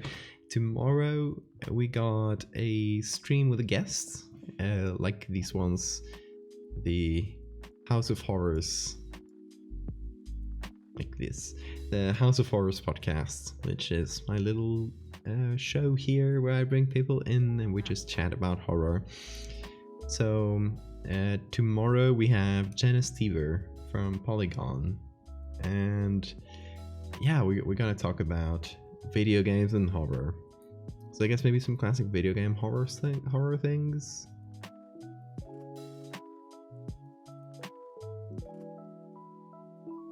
Oh, Boneless, hi! Teach me a word in Spanish. Oh my god. Okay. I don't so many today. What could we do? Something related to strange concrete spaces or something like that, or something related to the title of this stream. Obviously this whole series about the descent into this mega structure is kind of a metaphor for a descent into hell. So hell, the word hell in Spanish is infierno. I don't know why it's so different. I guess hell might be a Germanic word, while infierno is a Latin word. So yeah, like infernal. Yeah, I guess you guys call that word as well. Infernal. Oh, Dante's Inferno, yeah. Just with an extra I, so infierno.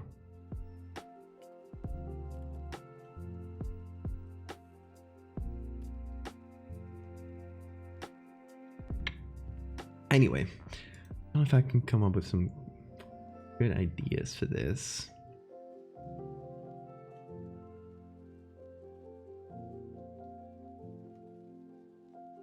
You know, I might work on it later then. Because I'll post it tomorrow anyway. I won't post this at like when it's night for everybody. So since I'll post it tomorrow, and I'm not in a huge rush to do this little poster. It's a silly thing too. So maybe let's do one more. Yeah, let me close that down. And let's do one more architecture thing. We're from the movie Cube's poster. Ooh, what's the movie Cube's poster? They have a good poster. They do. That's a fun poster.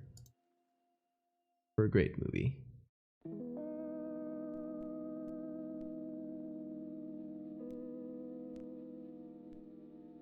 You want to go to Hell National Park in Mexico? Proto-Germanic.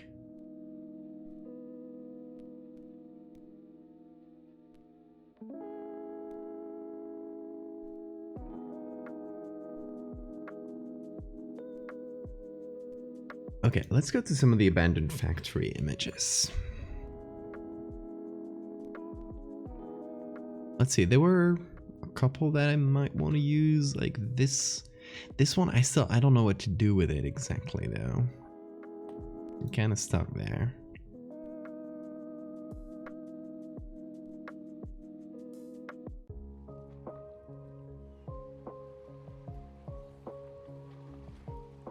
Let's see. Oh, there's also some my sister took that I gotta ask her for the original ones, the unedited versions. But I really like this one here.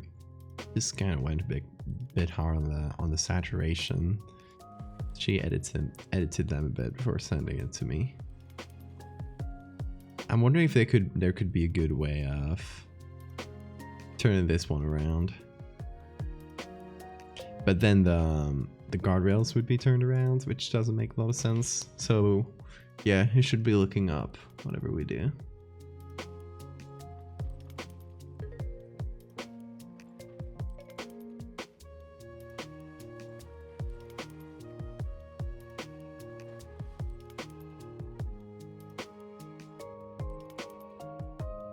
Okay, here, and there was one specific picture from a ceiling here. Right, so this is a ceiling, really. It was like this, but I took a couple pictures of the ceiling itself to maybe use them to create like two big, I guess, two big walls and a trench in the middle. I could Photoshop out the guardrails, but those are fun though. Yeah, maybe we can only keep the pipes if we use that picture.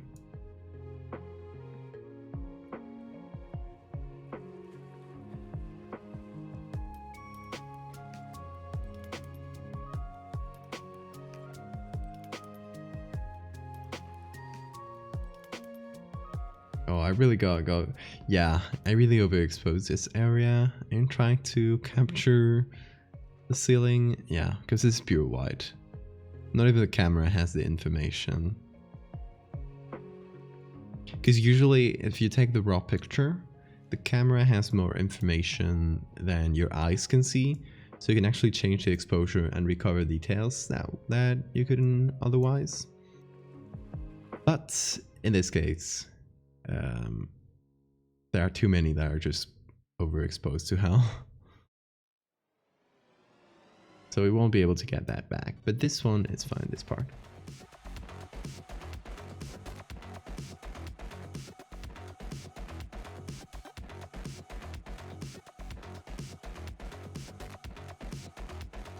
So we can have this, and we can have, oh, not this one, this.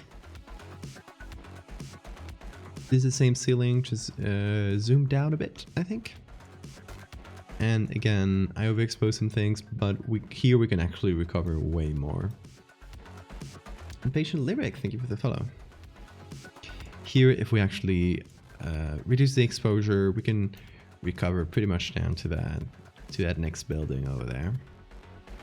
So that's nice, but we're not that interested in recovering the whole background. I just want this area. This was it originally. I can underexpose it a little and just reduce the highlights and the whites so we can actually get a bit of this area below, behind.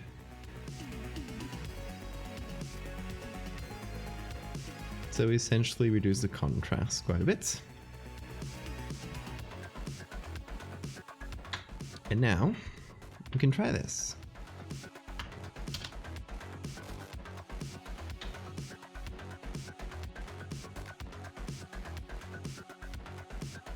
Should I flip this? Yeah.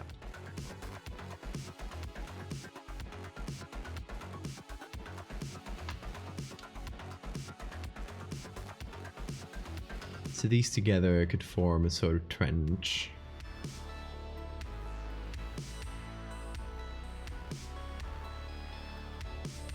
I'm glad I took 2 pictures of this.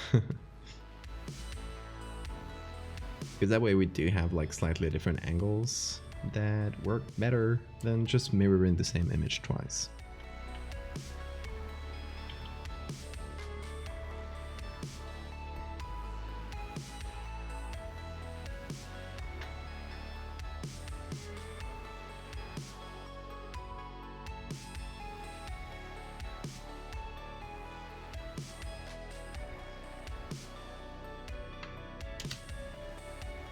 I might have to make this bigger. There we go.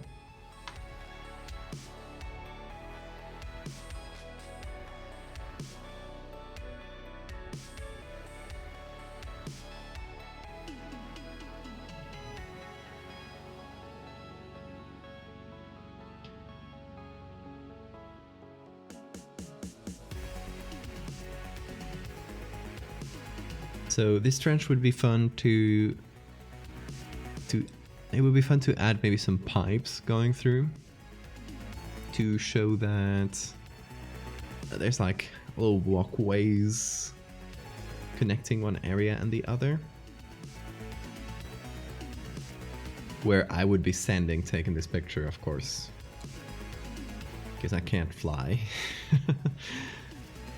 So the assumption would be that I'm standing on one of these walkways.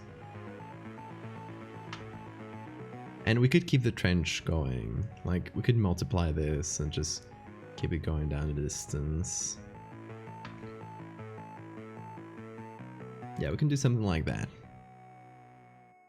So first thing, I guess, is getting a selection of that. Try not to miss any part of the ceiling.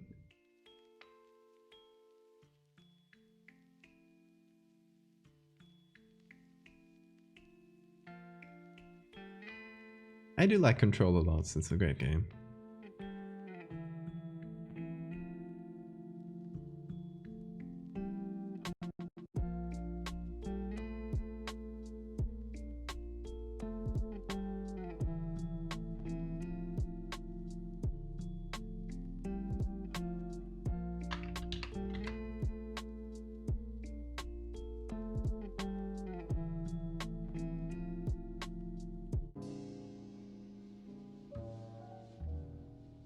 Okay, I think we might...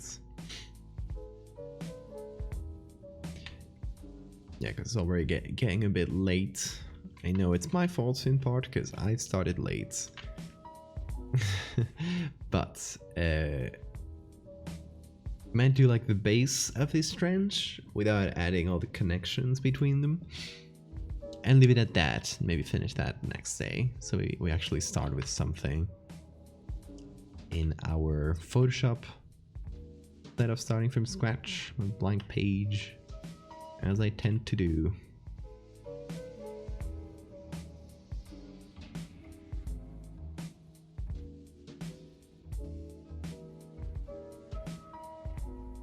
I so very highly approve of beds. That's a brave stance to take. You know, lots of people... A lot of people like disrespecting beds lately, but I'm glad someone is taking a stance.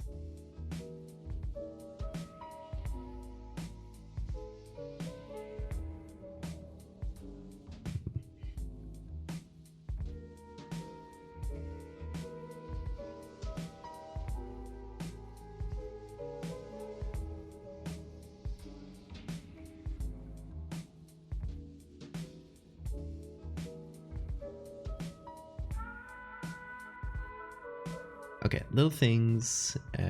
First, I want to take this little area here. I don't love it. And I want to fill it with some more metal.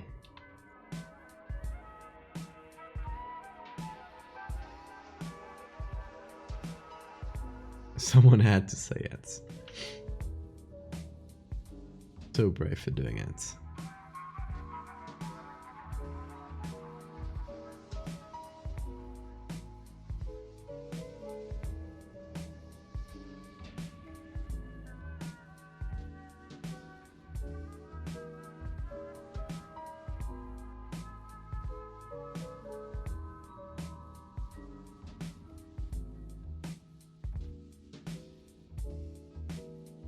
Okay, I want to know a little audience question here. It's something I wonder about a lot, because I feel like I'm in this little corner, little niche corner of Twitch. I wonder how many people who watch this stream regularly also watch other streams, like our regular Twitch users, or if they just come for this stream from time to time. It's other times I've asked, a surprising number of people like don't really engage with most of Twitch, which I found surprising. I would imagine the opposite.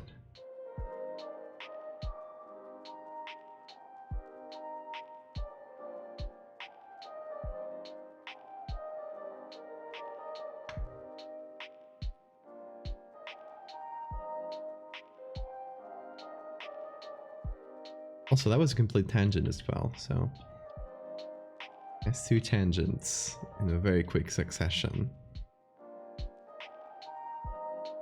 We're breaking records today.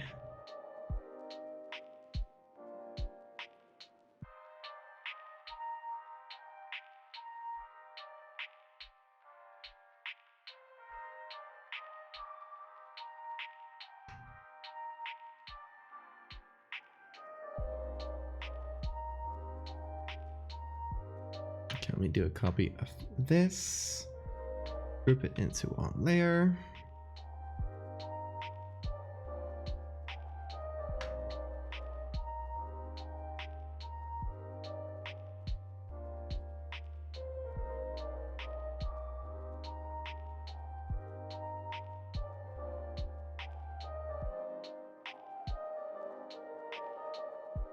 Yes, I feel art Twitch is its own like niche thing, and people tend to watch like just art streams. But maybe that's just my experience, because I just like watching art streams and streams that feel more like you're hanging out with someone than you know, you're watching some streamer play video games. Australian horror artists. Ooh, interesting. What's their name?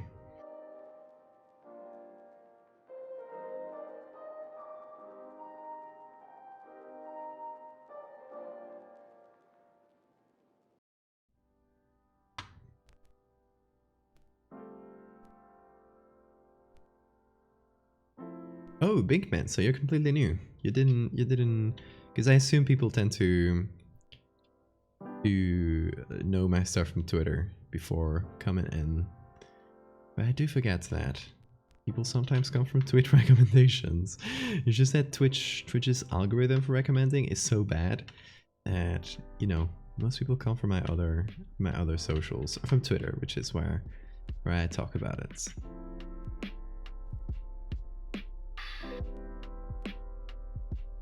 Jordan Persegatti. Interesting. I didn't know them.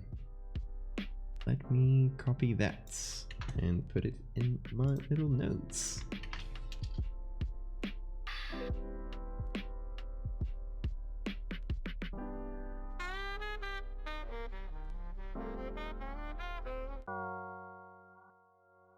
Ready for Moki. Hey. Oh yeah. Moki's great. The other stream I watch is run by another medievalist.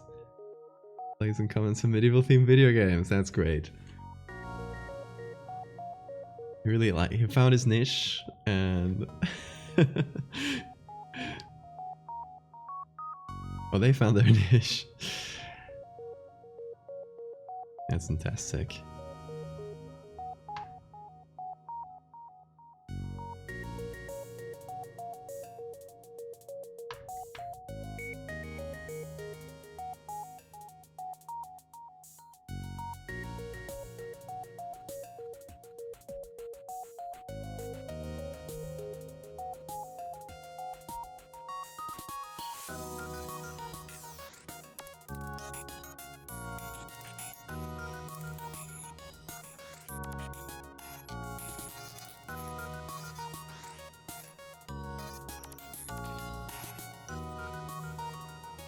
Also, you guys should check out Oki if. Hold on, shout out.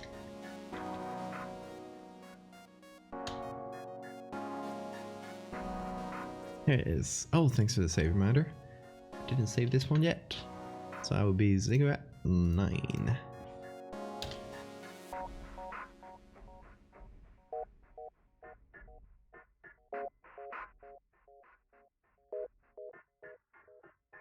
Yeah, do check out Oki, they're great.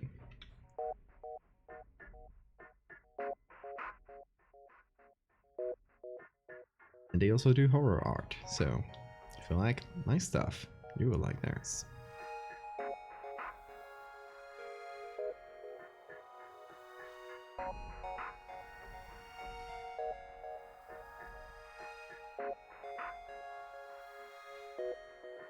Guess I missed a chunk here. Okay, let's get rid of it.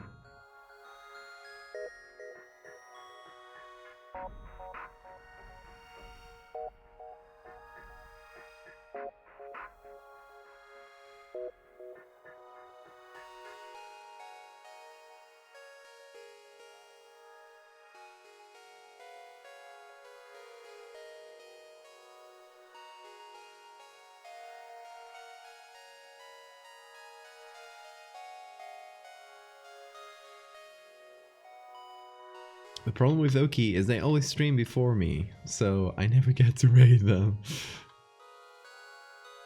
Damn these schedules.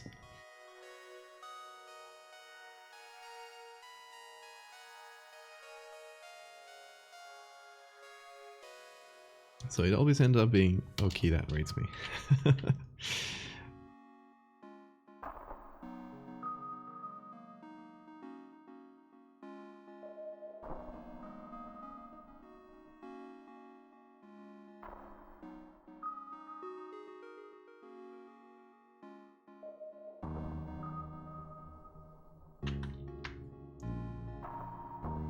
Okay, some basic lighting here.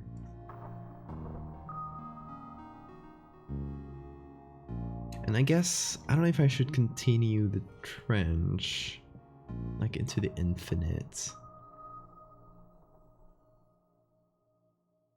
Or if it just goes on into darkness, essentially. I could potentially take a brush like this.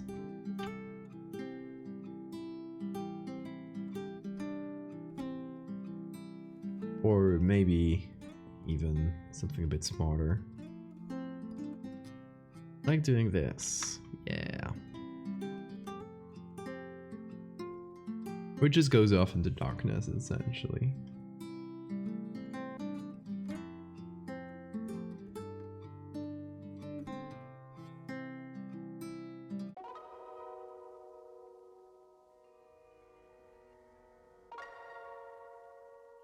Yeah, I don't know if I should do that, or we go indefinitely, or infinitely, sorry.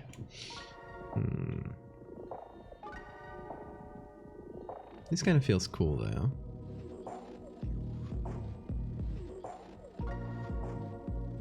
There are some things that are obviously repeated, even though it's two slightly different pictures of the same place, taken in slightly different zoom levels.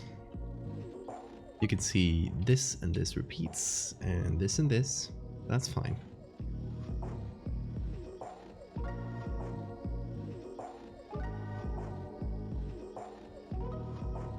But I think I'll leave this one at this for today. Because we've already done so many pictures. Also, Big Man, thank you for the follow. We've done these two. This one.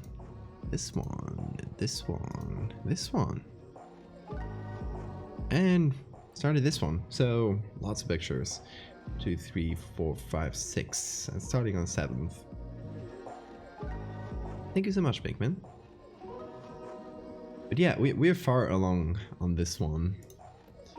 Which is pretty dope. I thought it would take a bit longer, but honestly we're progressing at quite a good pace. So I still don't know exactly how long this will take, because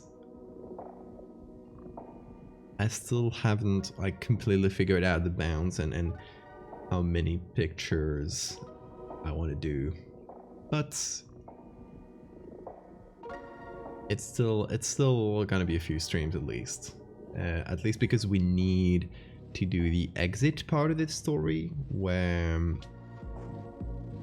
I finally leave this place through a different place. It's gonna look like a quarry. I think I explained it a few streams ago, but we'll do that at some point next week. We'll do at least a few of those quarry pictures and continue this one. So yeah, still a few streams at least, but we're progressing very quickly into this quite large project.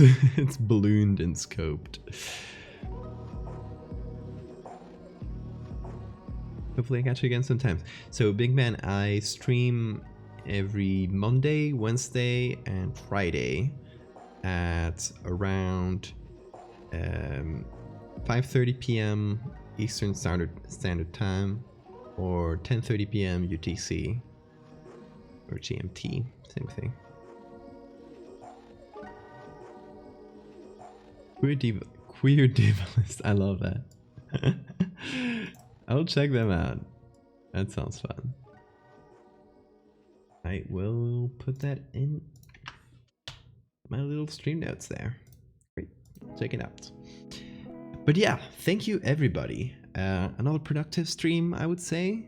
Even though it started late, sorry about that. I wasn't home. I'll see you guys tomorrow for a very special stream. Don't miss it. We'll have Jenna Stieber. We'll talk about horror video games. So, gonna be a fun one. Also, Jenna and I have a little project that we've started to think about. So, yeah, stay tuned for maybe some teasers about that as well. I don't think we'll directly like discuss it too much, because it still has to be a bit of a secret, but we might chat about it a bit. But yeah, folks, thanks for coming in. I will be seeing you tomorrow. Don't miss it. I'll be checking. Okay.